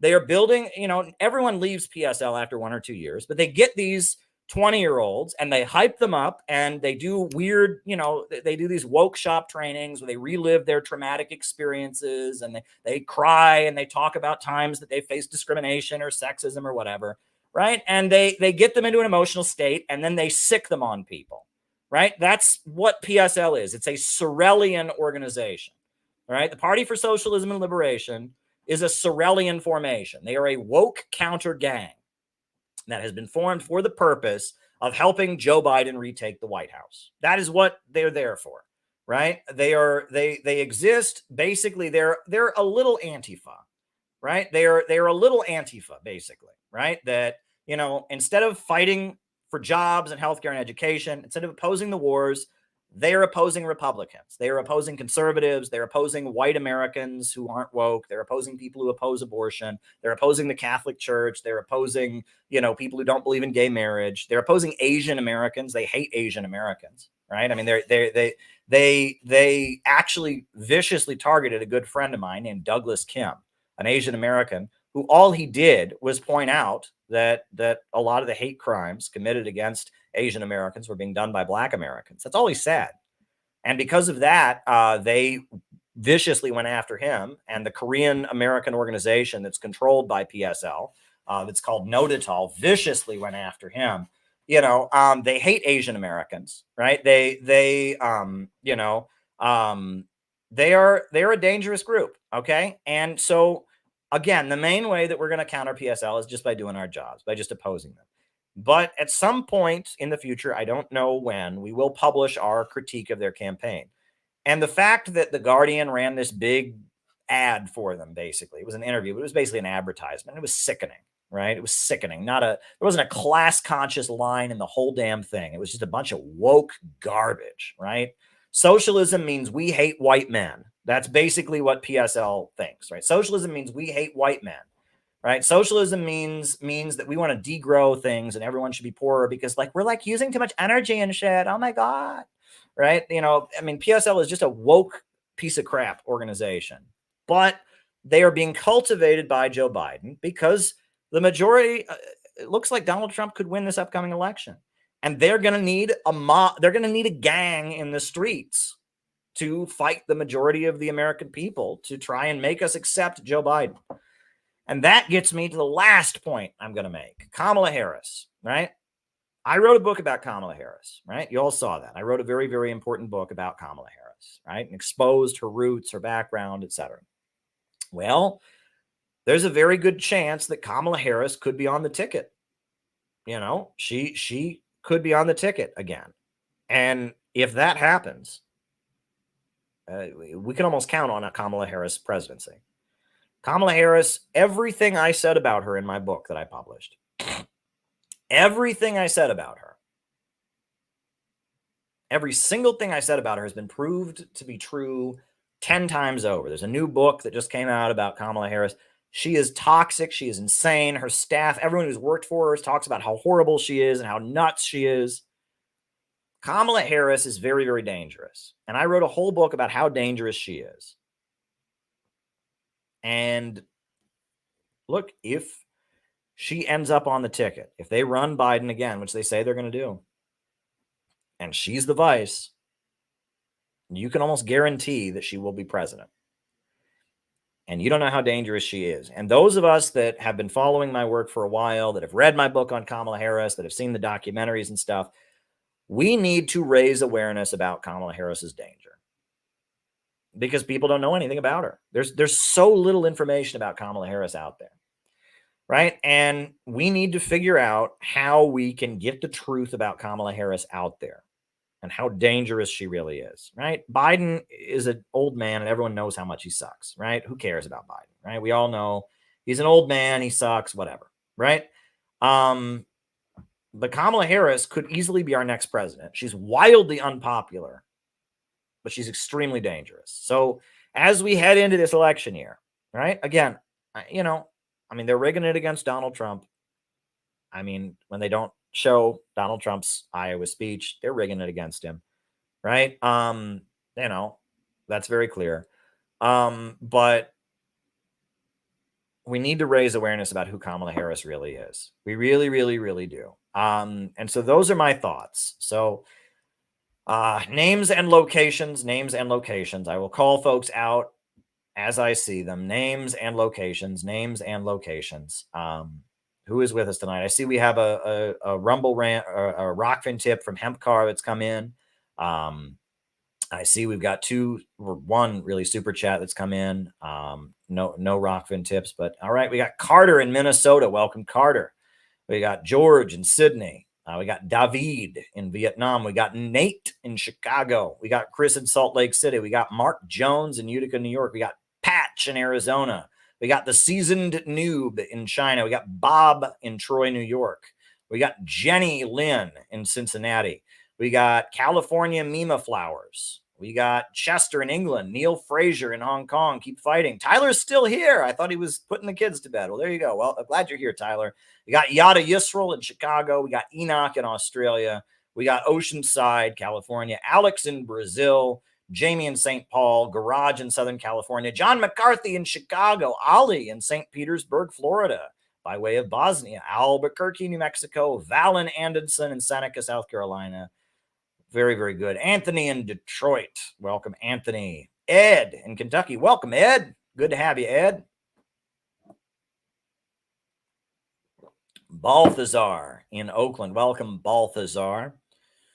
Anybody else? We got on the Rockfin. Anybody on the Rockfin? Anyone on the Rockfin? I see that Jacob Hempcar is on the Rockfin, and I'm going to answer his question. But Stephen Ann Ringgold in Georgia. Welcome. Right? We got Anthony in northern British Columbia and Ryan in Kansas City. They are on the Rumble, and welcome. Good to have you.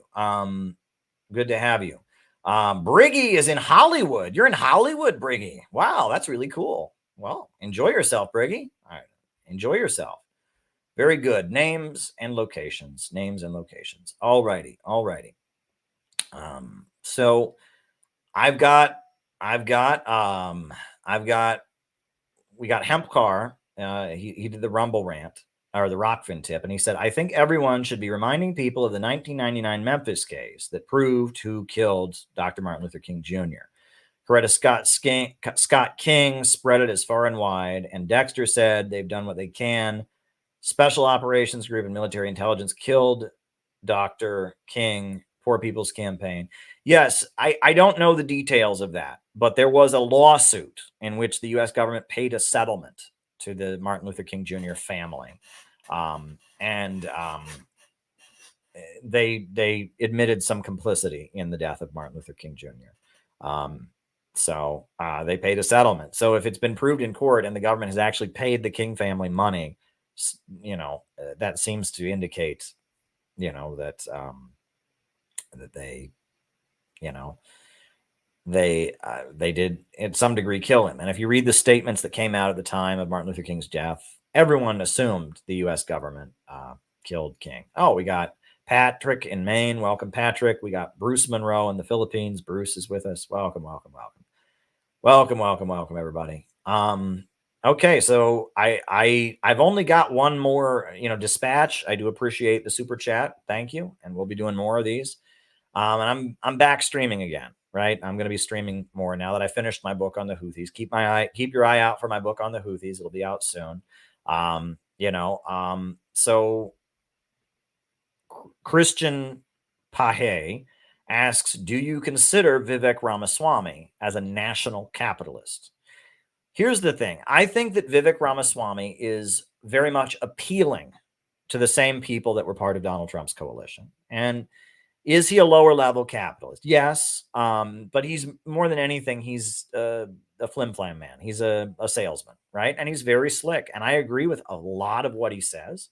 A lot of things that, I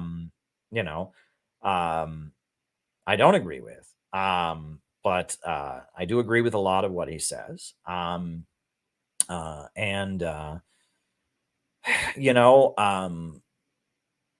mean, I agree with a lot of what he says, but I think that he's trying to very much say what Trump supporters want to hear. I will say he's very anti-China. He's very anti-China. He really hates China. I don't trust Vivek Ramaswamy, right? But I love his performance. I mean, it's a great performance. He's a very good guy and good show. I mean, good speaker. And I agree with a lot of what he says, but I don't trust him. I'll just put it that way. I do not trust him. All right. So now we got 2 more super chats. Great. And keep them rolling in, folks. Keep them rolling in because if not, it's going to be a short show tonight. So, George Vlad says, please tell me why socialist thinkers and believers do not get together to form a real opposition to the U.S. ruling class. Well, George, this is what I always say when people ask me about left unity. Okay. And this is what you need to understand. This is my answer to this, right? Is the socialist and communist movement in the United States is small and fringe and irrelevant. And it doesn't need to be. Right? When the USA had a booming economy in the 50s and 60s and 70s and 80s, it made sense that the communists were fringe. But now the US economy has collapsed. Americans are more anti-war than they've ever been. The bulk of the population is against the wars. The bulk of the population realizes that somebody else has the power and runs the government, and it ain't us. There's no reason for our movement to be small and fringe. The reason that our movement is small and fringe is because it's still led by the people who ran it for years while it was small and fringe. I am not interested in trying to get together with to get Brian Becker and Joe Sims and Kashama Sawant, to get all of them to get together and form one big socialist party. In order to do that, you would have to accommodate all the idiocy that keeps all these different groups small. It would be much better to focus on recruiting the masses of people who've never met a socialist or a communist.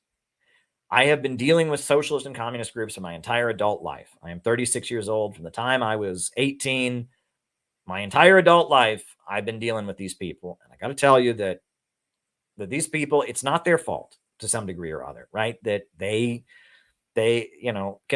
conditions were not ripe for building a communist or socialist group in the 1970s. They just weren't, right? And even though these people did their best, new communist movement of the 70s, they did their best, but it just wasn't going to work because you still had, the USA was the center of the global economy. You still had a big layer of the population that was living high off imperialism, and it just wasn't going to work. Well, now it will work because the bulk of the population is economically struggling, etc.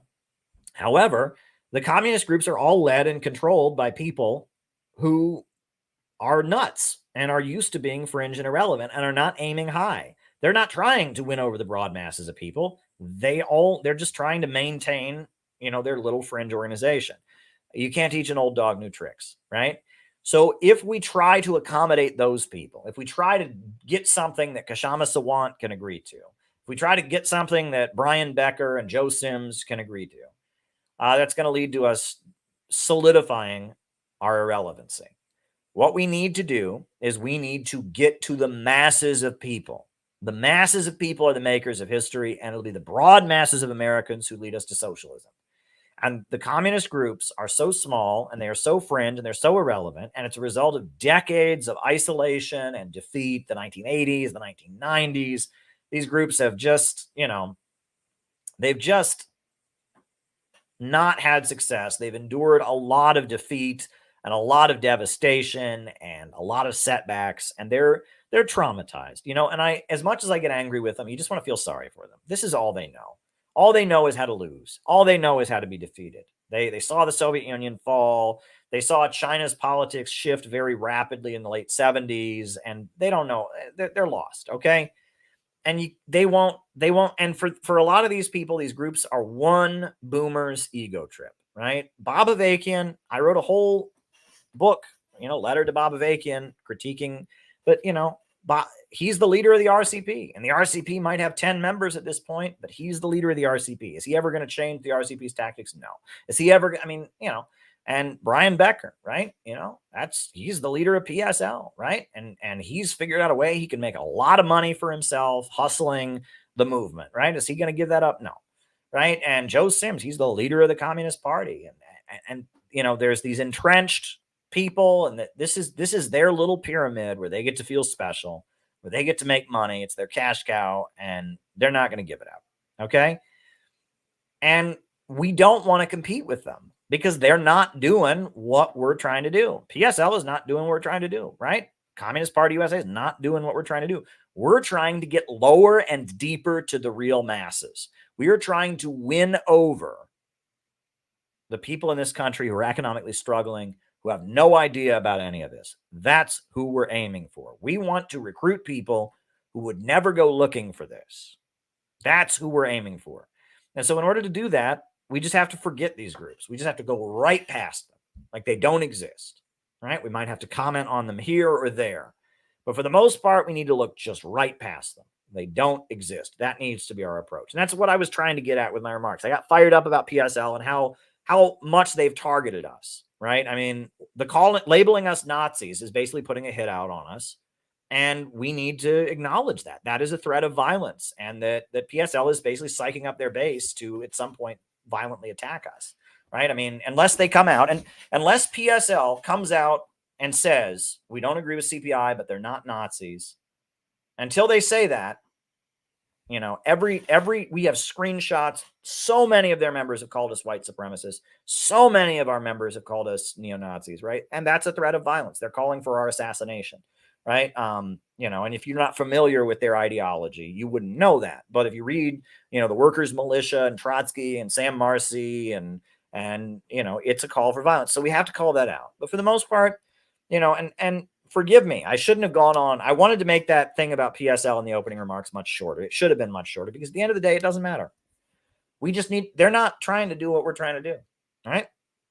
We're trying to get to the masses and recruit the masses of people.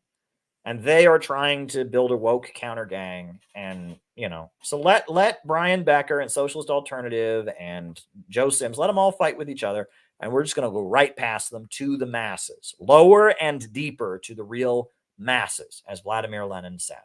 All right. And I hope that answers your question, George. But, we have to aim for the whole pie. These people are not aiming for the whole pie. And so anything we do to try to unify with them is a waste of our time. Analysis of the 50s Democratic Party, post-FDR, pre-JFK. Well, Truman, Harry Truman, it's funny, my dad's family's from Missouri. Harry Truman, I think he actually went to school with one of my great-grandparents. She went to the same school he went to or something. But Harry Truman was a Democrat, but he was from the right wing of the Democratic Party, and he actually rose to power as a critic of Roosevelt within the Democratic Party. He was at one point a member of the Ku Klux Klan.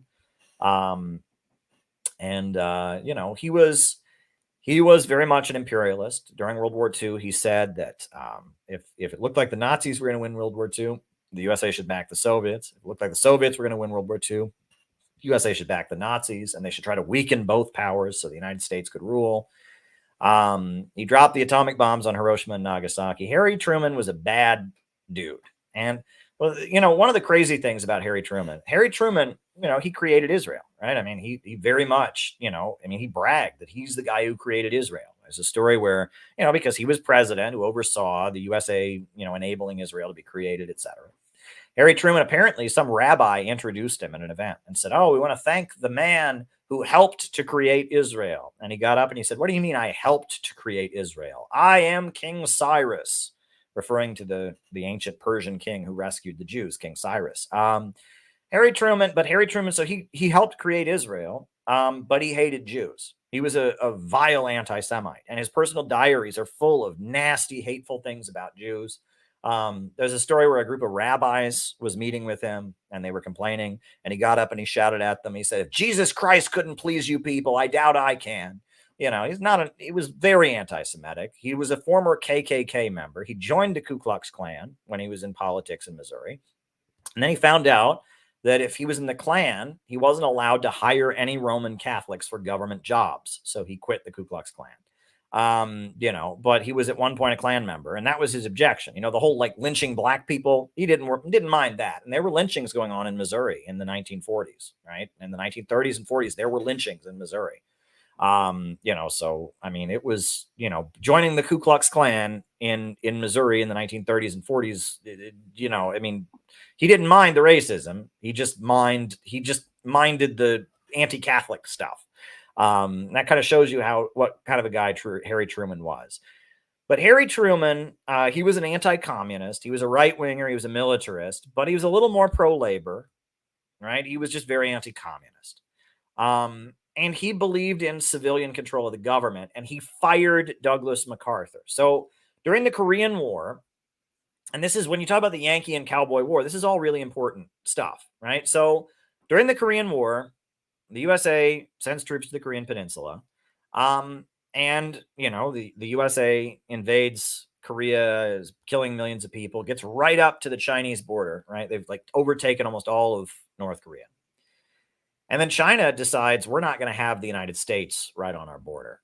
And so then China announces that they're going to send troops into North Korea. So Douglas MacArthur, who was head of the U.S. Army, told the Chinese that if they sent their military into North Korea, that he would drop 5 atomic bombs on China.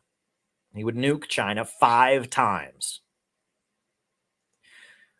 Well, Douglas MacArthur said this without asking President Truman's permission. So President Truman fired Douglas MacArthur, and that was a really big deal. But it makes sense, right? The president is the commander-in-chief of the military. The president's the only one who can order a military strike. So if a general in the army, without talking to the president, goes to another country and says, we're going to nuke you, he should get fired, right? You would think so, wouldn't you? Well, he fired Douglas MacArthur. But in America, among Republicans, there became this rallying point that Truman betrayed Douglas MacArthur. Douglas MacArthur was brought back to the United States and given a big parade as a hero even after he got fired. And then Republicans brought him to give a speech to a joint session of Congress. And that was when we talk about the Yankee and Cowboy War. And Sam Marcy wrote a book called Generals Over the White House, which I recommend reading. It's not as good because he still doesn't get that the military-industrial complex is not the main danger, right? He kind of, you know, but it's called Generals Over the White House. It's an important book, and I quote it in my writings. And, you know, I'm working on the new textbook and stuff like that. But this book, Generals Over the White House, talks about how, you know, Douglas MacArthur, you know, was fired for not respecting the elected president, for making military decisions without, you know, threatening nuclear bombs without the permission of the elected president. And the Republicans celebrated him.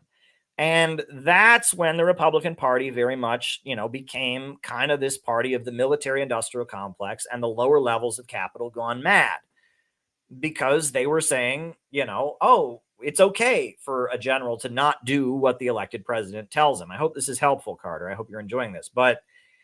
And that was a big moment where the Republican Party was kind of out of control. And that was 1950.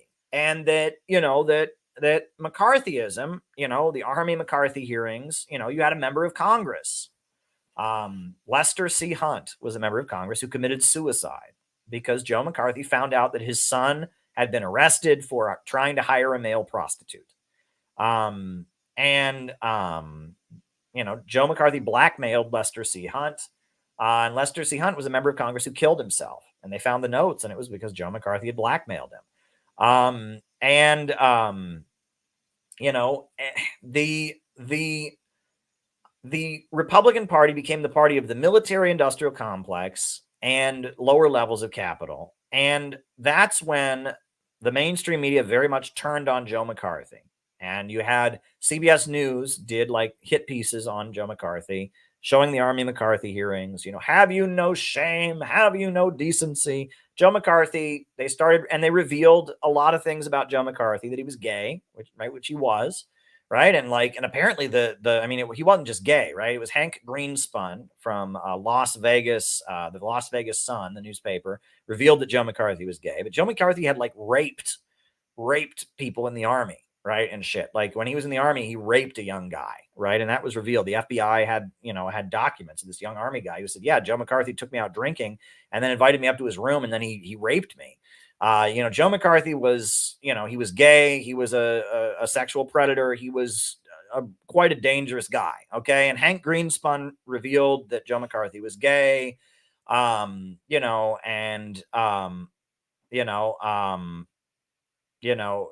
McCarthy was a lot of things. So, Joe McCarthy, because he was trying to use his position as the chief of the anti-communist witch hunters, this big Republican who called out the communist conspiracy or whatever. Because of that, Joe McCarthy, he was very much turned on by the American establishment. The American establishment turned against him. And then Dwight Eisenhower, see, the Democrats, there had been such a hysteria against the Democrats. The Republicans had whipped up this whole thing that FDR had given Eastern Europe to the communists, that there was this slogan they used. They said, who lost China? Right. And they blamed the Democrats for losing China. That 1952, there was no way that a Democrat was going to win. So Dwight Eisenhower was a Republican, but he was against McCarthyism, right? And that by about 1953, 1954, things were shifting against Joe McCarthy. Dwight Eisenhower was a Republican, and he was a military guy. And he was a military guy who was not solidly in the camp of the lower levels of capital. He was somebody that was agreeable to the Eastern establishment. And he kind of changed the tone of the Republican Party away from McCarthyism. And the Democratic Party, as McCarthyism started fading, the Democratic Party was using television, CBS, NBC, to really amp up their base. And the Twilight Zone, the TV show The Twilight Zone, was a really big part of the Democratic Party. The Twilight Zone was against McCarthyism. You watch The Twilight Zone, it's a TV show that started in 1959. It was a show that was about, a lot of the episodes are condemning McCarthyism. The idea is that McCarthyism is out of control. McCarthyism helps the communists because it makes us betray our great American ideals. And Cold War liberalism started rising with the civil rights movement, right? And that was the other thing, is you had the lynching of Emmett Till, right? Emmett Till was lynched, right? Young black man in Mississippi accused of whistling at a white woman, and he was brutally murdered. And then the Soviet Union started using the image of Emmett Till's mutilated body and showing the world what America really does to black people. And so you had the very beginning of the modern civil rights movement. And so you had the civil rights movement and the Kennedy family, the Kennedy family of Boston, and the urban political machines, of New York City and Philadelphia, were suddenly supporting the civil rights movement. And they were fighting against the Dixiecrats, the Southern Democrats that were pro-Jim Crow.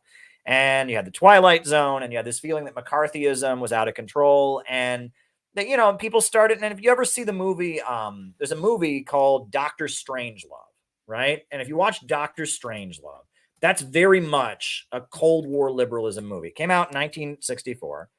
But, it's basically this crazy general who's supposed to be like a Republican. He's a John Birch Society guy. He thinks the communists are poisoning his precious bodily fluids, it's this crazy general, and he starts World War III, and it's, the Cold War liberalism, the Kennedy Johnson Cold War liberalism was pro-civil rights movement, anti-communist, but feeling that the Republican Party were a bunch of they thought the Republicans were a bunch of crazy right-wing conspiracy theorists and war hawks.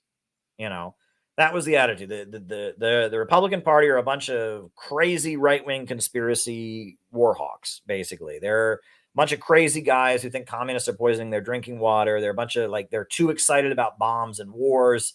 The Republican Party is unhealthy, right? And the Republican Party, because it was very much dominated by the lower levels of capital, the Rockefellers and many other members of the ultra rich condemned them. Mainstream media condemned them. CBS News, etc. They were condemned by the upper levels of capital. And I believe, I believe the Republican convention in 1964. There's a quote. Someone said there's a whiff of fascism in the air, and that the Republican Party, because it kind of represented these lower levels of capital who were centered around Barry Goldwater and the John Birch Society, they fell out of favor with the American elite. And it wasn't until the rise of neoconservatism, really in the late 70s. The Nixon administration was kind of the beginning of neoconservatism, but Nixon was still kind of a far-right populist, right? That's why they got rid of him, right? It wasn't really until, Gerald Ford's presidency is kind of the rise of neoconservatism. But the Democratic Party was the party that said McCarthyism's out of control. We need civil rights for African Americans, that the Southern racists make us look bad, that the war hawks in the Pentagon are a little too excited about war. Labor unions are good. They're not bad. They're not all a bunch of communists. And it was, Cold War liberalism, I would say, is much more healthy than the synthetic left. But it was the beginning, right? It, like, the Malthusianism was there. What is it? George McBundy, or, and the beginning of the Malthusian stuff was there, right? And that's why I do, love me or hate me, I do give Lyndon LaRouche a little bit of credit. He was a Trotskyite, and he realized that in the long run, the Eastern establishment was going to be a bigger threat to the working class in the United States. And that was some brilliant forward thinking, because now that's very apparent, but it wasn't very clear in his time. So that's why I give Lyndon LaRouche, despite all the weird stuff he did, he was very anti-Soviet during the 1980s and stuff. I give Lyndon LaRouche some credit, because the National Caucus of Labor Committees, they saw that the new left was fake, and that they argued that in the long term, it was going to be more of a danger. And I give them credit for that. And that's why I will not disavow Lyndon LaRouche, as much as I disagree with a lot of things he said, saying climate change isn't real, denouncing Marxism, it's all a big British Empire thing. I'm not a LaRoucheite. Okay. I disagree with Lyndon LaRouche on some key points, but I will give him credit for that, for the fact that, he did understand what was true, which is that the synthetic left or the Eastern establishment were the main danger. I give him credit for that. All righty. Do you think that the trans movement was instigated as a synthetic left ploy to divide the country? I don't know. I do know that, look, trans people have been around since, for thousands of years. And I knew Leslie Feinberg, who was considered like the founder of the trans movement. She was a member of the Workers' World Party. She was transgender, and she, people that feel they are in the wrong body, or feel they don't fit in with the gender that they're assigned. I respect that. And I don't want to belittle the pain that people like that go through. I know the suicide rate among trans people is very high. I don't want to belittle any of that. Okay. I do think that the internet trans hysteria is very much used by the ruling class, because I think a lot of people that are transgender, and I don't know what the answer is. If someone's an adult and they want to have surgery, I respect their right to do that. If somebody, it's not my business. And I just don't know enough about it. But, and I don't comment women's sports and all. I just stay away from that. I just don't care. But I do think there is a layer of people on the internet who are trans hysterical. And I think that those people, that is very much, and it's basically these people have suffered, right? I mean, and being trans is part of their suffering, right? These people are very unhappy. A lot of trans people are very, very unhappy. I think that's a fair thing to say, whether you agree with the trans movement or don't agree with it. It's very clear there's a lot of people who are trans who are very unhappy, and that the ruling class has weaponized their unhappiness to incite them against Trump supporters.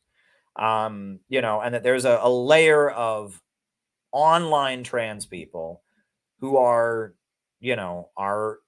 their pain and their suffering has been weaponized, right? And they say things that are absolutely crazy, like trans genocide, right? There's not going to be a genocide against trans people, okay? There's not, right? And it's like, I mean, there's a guy who writes for one of the Workers' World Breakaways, a guy named, or I shouldn't say a guy, I'm sorry. There is a trans woman who writes for one of the Workers' World Breakaways, a trans woman named Linda Butterfield. And you read her articles, they're hysterically insane. They're hysterical.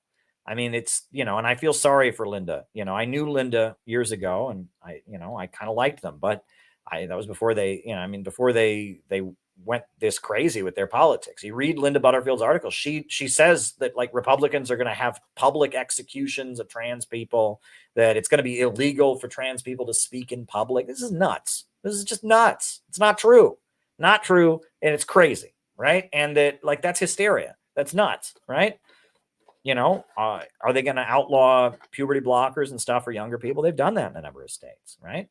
I think that any medical decision like that should be between a family and the doctor.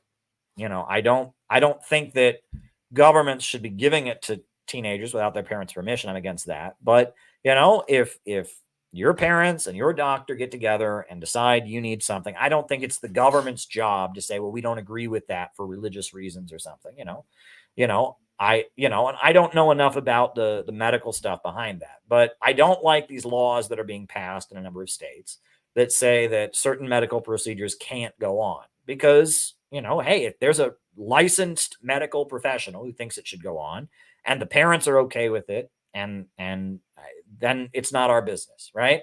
But at the same time, it's not the business of the government to be saying that, oh, even though your parents are against it, we're going to that I don't agree with either. So, I am not, how do I put this? I think that the transgender movement as it exists today is largely, it is a lot of people's pain and a lot of people's suffering being weaponized by the Eastern establishment against Trump supporters and against the bulk of the population. But that said, I don't, at the end of the day, I just don't care. Right. And this is, and it's weird because there's people who hear me say this and they just like, they can't get through. I mean, both sides, right? There are people that are like, oh my God, why can't Caleb call out I don't care. And then there's other people like, oh my God, how dare Caleb's such a transphobe? No, I'm not. I just don't care. Right. I just don't care. I'm not interested in the bathroom debate. I'm not interested in the women's sports debate. I believe that if a doctor and parents want to do something, that's one thing, but I don't believe it should be done, against parents' wishes. I don't believe it should be outlawed. And I just, I believe, I see the issue as a culture war, right? As a culture war. And that's what the ruling class wants. They want a culture war. I predicted that Roe versus Wade would be overturned. Years before it happened, I predicted it because that's a culture war. No one ever changes their mind about abortion. No one goes, oh, it is a life, or, oh, it isn't a life, or, oh, no one says that, right? Some people are against abortion and some people are for abortion, right? Some people are against abortion being legal and some people are in favor of abortion being legal. And it's perfect for the ruling class because no one ever changes their mind, and it keeps the conversation around away from economics, away from class struggle, away from issues that people could find common ground about. And that's why in CPI, Center for Political Innovation, our position has always been on these kinds of issues. We don't have one, right? Sex work. Are you for sex work being legal? Are you against it? Not our business. We don't care. We don't take a position. Are you pro-choice or are you anti-choice? We don't take a position and we don't care. Are you for gay marriage? Are you against it? We don't take a position. We don't care. We will never go around condemning abortion. We will never go around condemning gay marriage. We will never go around condemning sex work, but people who do are welcome, and people who are in favor of those things are welcome. And this, at the end of the day, my attitude, also a lot of communist groups will regulate people's sex lives, right? The Communist Workers' Party and the Workers' World Party were going to merge in the early 80s. And they didn't merge because a guy in the Communist Workers' Party had an affair with a woman or a guy in the Workers' World Party had an affair with a woman in the Communist Workers' Party. Right? And there was a sexual affair between, the two different groups. And the leader of the Communist Workers' Party was a guy named Jerry Tung. And Jerry Tung was very upset about it. And he called up Sam Marcy, the leader of the Workers' World Party, and said, "How dare your member had an affair with one of your members had an affair with a woman in my group." And Sam Marcy said, "Well, these are consenting adults. That's not my business." And I actually think that that's the correct position. You cannot regulate people's sex lives, as long as it's consenting, right? You and I, we can talk over coffee about what's right and what's wrong, right? If you're in a relationship with somebody, it's important to be honest. It's important to not betray someone's trust, but what you do in bed, who you have sex with in your life is none of my fucking business. And what I do in my private life is none of your fucking business either. Right. And that is my position. And that has always been my position. I have never said anything other than this, right? That a revolutionary organization should not take a position on people's personal lives. What you do with consenting adults is your business, and I'm not going to regulate it. Right. And there unfortunately, a lot of the Maoist groups in particular really got into regulating people's lives, right? And and kicking members out for viewing pornography and saying that homosexuality was a disease from capitalism. And no, you just look, we're a country that is so religiously diverse and so culturally diverse, and there's so many different, as long as the people involved are consenting adults, it's not our business.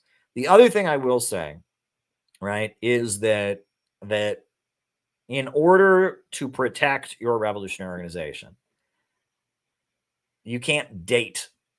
You cannot date or ask someone out or hit on somebody in the context of revolutionary work, right? And that's also very important, right? That, hey, if there's somebody at the group that you're attracted to, wait till the event is over, ask them out there. There's somebody in the group that you want to be romantic with, don't do it during the group's activities. And that's unfortunate because, why not? I mean, some people even join revolutionary organizations in the hope that they meet somebody.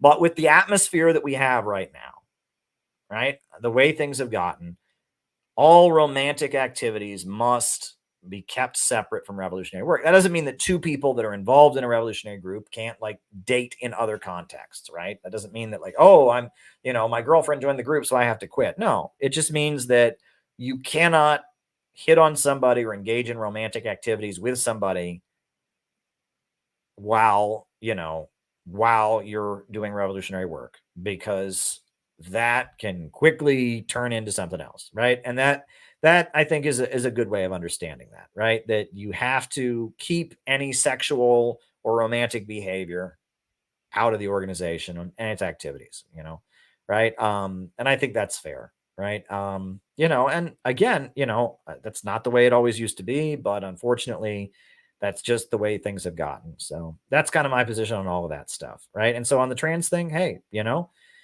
with trans people, hey, if you want to be trans, I respect your right to do that. I'm against, and that's the other thing is we would never tolerate anyone bullying anyone else, right? If someone comes along and is like, oh, you're a queer, no, that's not allowed, right? If someone else is in the group and they're gay, and there are plenty of gay people in CPI, and no one's allowed to bully them for being gay. But there are also people in CPI that are of a religious perspective that are opposed to homosexuality. And they have the right to take that position. We're not going to kick them out for being a homo. We're not going to do that. Right? People have the right to be who they are, but the focus of the Center for Political Innovation is the struggle for socialism, class struggle, economics, and opposing imperialism, right? And the other stuff, we can talk about it over coffee or something, but we're not fighting a culture war because the culture war doesn't change anything. And globally, I'm sorry, and people get upset about this, but globally, do you think the Houthis in Yemen, do you think they're pro-abortion? Do you think they're pro-gay marriage? No. A lot of communists around the world thought that homosexuality was a disease from capitalism, right? That, it was bourgeois decadence. Well, I don't think that. I think there'd still be gay people. I don't think it's a disease from capitalism. But, you know, I mean, if you're going to play this game where anyone who's not pro-LGBT is not a real communist, I mean, Fidel Castro wasn't pro-LGBT until the 1990s. He apologized. He was very anti-LGBT until the 1990s. You know, homosexuality was illegal in the Soviet Union. Homosexuality was illegal in China. Like, you know, people don't get it. People really don't get it. Okay. And that if that's what your issue is, you're basically just saying you have to be an American leftist. And that's what this internet trans, when you asked me, the question was about the internet trans folks. Like, yeah, that they don't get it. They are trans reductionists. They don't care about economics. They don't care about class struggle. They see the world in terms of there are people out there who are not 100% pro-trans and they must be destroyed. Right. And it's not just that they're wrong. They must be destroyed. And it's insane. And they have like a deranged victim complex, like this, you know, Melinda Butterfield, who thinks that they're going to have public executions for trans people. No, they're not. They're not going to do that. Okay. And it's like, you know, they again, this is these people that are suffering, and it's their, you know, their pain that has been weaponized. So that's my position on that. So there you go. Well, I don't see any. Oh, wow. There's two Rumble rants have come in. Are Israeli kibbutzes the only place communism has ever worked? What is labor Zionism? Well, no. No. The kibbutzes were just, you know, they're little communes that were set up when Israel was established. You know, that, you know, Noam Chomsky lived on one for a while, and he talks about how he didn't like it because it was so militarized, right? That the kibbutzes tend to be very, very tied in with the military, and that he's just not a military kind of guy. And, you know, the kibbutzim or whatever, they're like these little socialistic communities, kind of utopian socialist communities that were set up when Israel started, right? You know, little communes, utopian communities. And that's not the only place communism has ever worked. That's outrageous, right? Because first of all, those are little utopian communities. Communism is the ultimate stage, right? A world of vast material abundance, right? And we haven't even really seen socialism yet. I mean, socialism exists in China and Venezuela and Cuba, but that's just the early stages of socialism. And communism isn't until socialism has taken over the entire world, till the whole world is socialist, and there's such a rise in wealth that the state fades away. So saying that the kibbutzim are the only place communism's ever worked, that's just silliness. That's, you know, and the kibbutzim are just these little, like, you know, utopian communities. We used to have those in America too. Read about Zor, read about New Harmony, right? All over the world, there's little communes, little utopian communities, right? The whole book, you know, by Frederick Engels, Socialism, Utopian and Scientific, is about why little communities are not the answer. So that's wrong.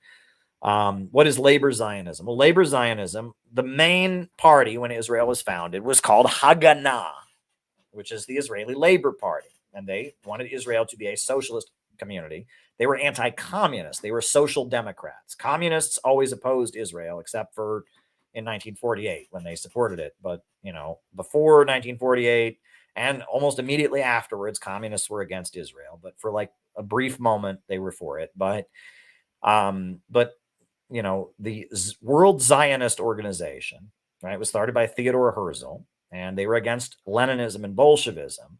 But there were a number of social democrats who embraced it and wanted Israel to be a socialist, not communist, not Bolshevik, but socialistic society. And so they formed, you know, what eventually, when Israel was formed, was called the Israeli Labor Party. And Haganah was their like armed wing. And, you know, that was the mainstream current of Zionism, was what you called labor Zionism. It was the idea that we're not only just going to create an Israel, but it'll be a socialist homeland for the Jews. Right. And then you had the rise of what they called revisionist Zionism. And the revisionist Zionists, who were part of Irgun, they said that they wanted Israel to be a nationalist community and not a socialist community, because they thought socialism was too weak. And they, you know, instead of admiring social democrats, they admired fascists like Mussolini and Hitler and others like that. And that's the history of the Likud party, traces its roots back to the revisionist Zionists. And the Labor Party traces its roots back to the labor Zionists or Haganah, right? And that's just the Zionist movement as it was getting started. That's what it believed. Your perspective on reporting that DPRK is dismantling their reunification policy toward the South. Well, I've spoken about that before, and that, you know, South Korea at this point, the only type of reunification they want is absorbing North Korea or whatever, and they're not offering any terms in which North Korea gets to, continue to be a socialist state. And so North Korea is saying, all right, if you're not offering us any terms and you're going to threaten us militarily, we are going to move away from reunification, right? And I mean, that's fair. There is one Korea, and I'm a supporter of peaceful reunification of the Korean Peninsula, but right now, the government in the South is so hostile and is engaging in so many threats of violence against them, and is only offering terms of reunification that are completely unacceptable.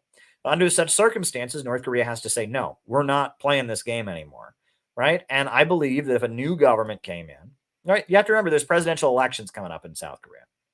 If a new government came in, somebody like Moon Jae-in was in, if Trump was back in the United States, I think the tone on the Korean Peninsula would change.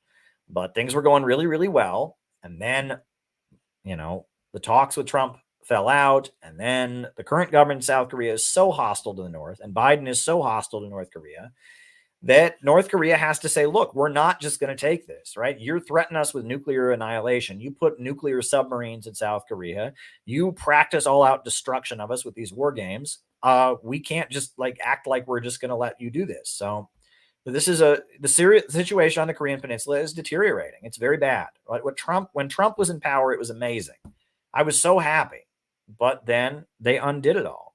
And that's largely because they feared, right? They feared North Korea joining the world economy. They saw that when the Soviet Union fell, right? When the Soviet Union existed, they thought, I'm sorry. I'm getting tired, folks, but that's okay.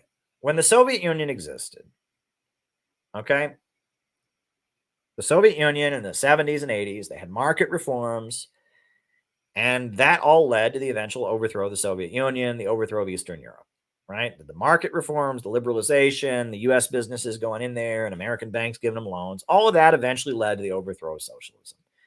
So the U.S. imperialists thought the same thing would happen to Vietnam and China. They thought they'd start doing business with China, and they'd start doing business in Vietnam. And people in China and people in Vietnam would see how amazing American capitalism is and all of that. And eventually the same thing would happen.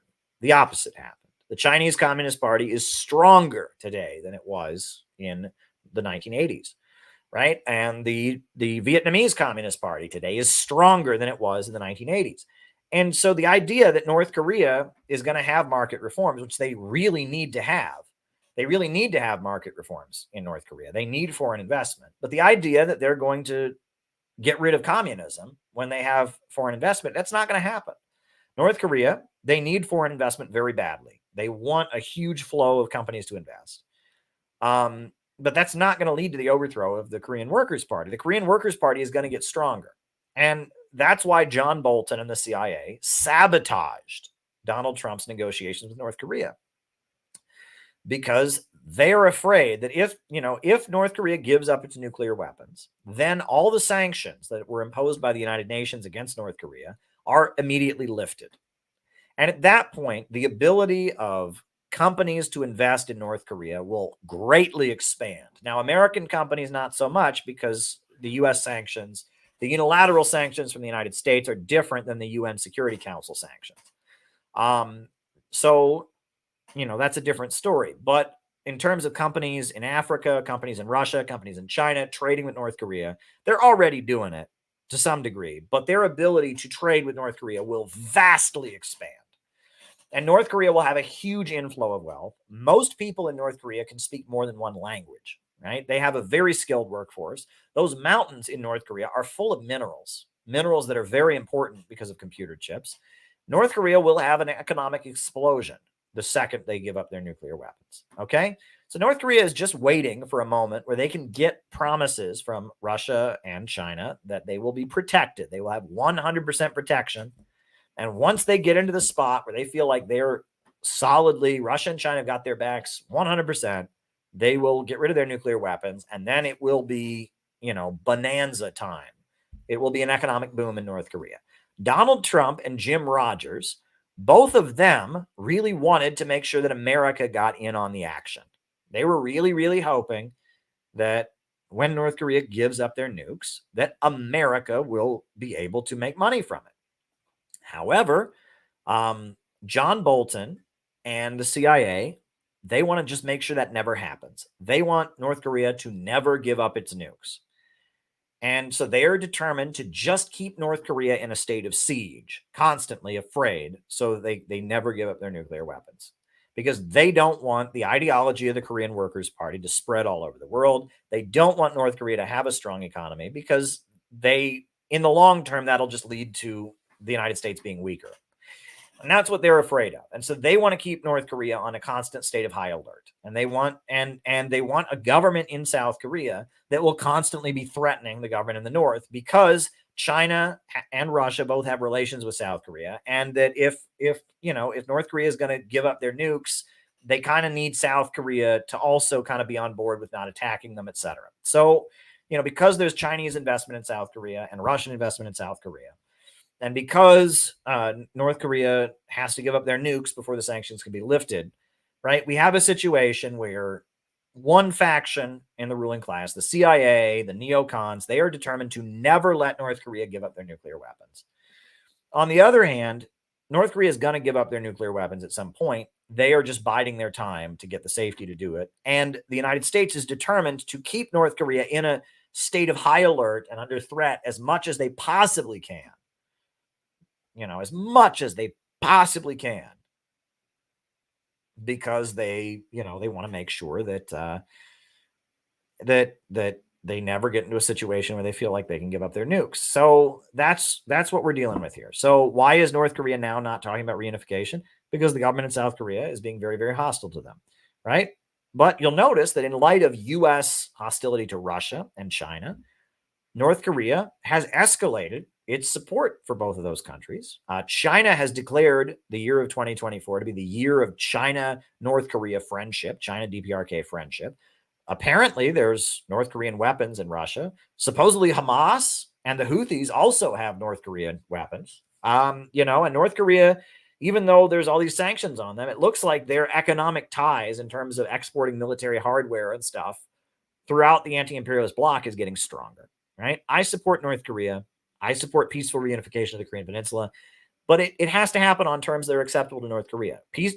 North Korea, having something like German reunification is not acceptable, right? Any situation where North Korea surrenders and gives up socialism is not acceptable. And those are the only terms South Korea is offering right now. So North Korea can't accept that. They cannot accept those terms. So look, my hope is with Trump back in office, with the new administration in South Korea, we could start moving in a different direction. But that's what you have to understand about the Korean crisis. All right, folks, I'm tired. I've been getting up a lot earlier lately, and that's good because I go into the city in the mornings sometimes, and yeah. So I'm going to try to do these streams a little bit more early. I did it at 8 tonight rather than 10, which is good. But it's been great. It's great to be back. Thanks for being patient while I finished writing the book. Keep your eye out for the Houthi book. It'll be out soon, like in a matter of days. It'll be published. Thank you for everything, folks. And yeah, I guess I will put on the closing music. Thanks, everybody. It's been really good. It's good to be back. Got some rest, wrote a book. So now I'm signing off, but I'll probably be back tomorrow, if not the next night.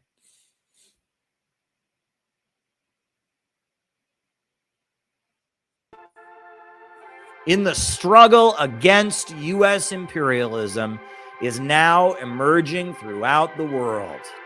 Ever since World War II, U.S. imperialism and its followers have been continuously launching wars of aggression. But the people of various countries have been continuously waging revolutionary wars to defeat their aggression. And while the danger of a new world war still exists, and the people of all countries must get prepared, revolution is the main trend in the world today.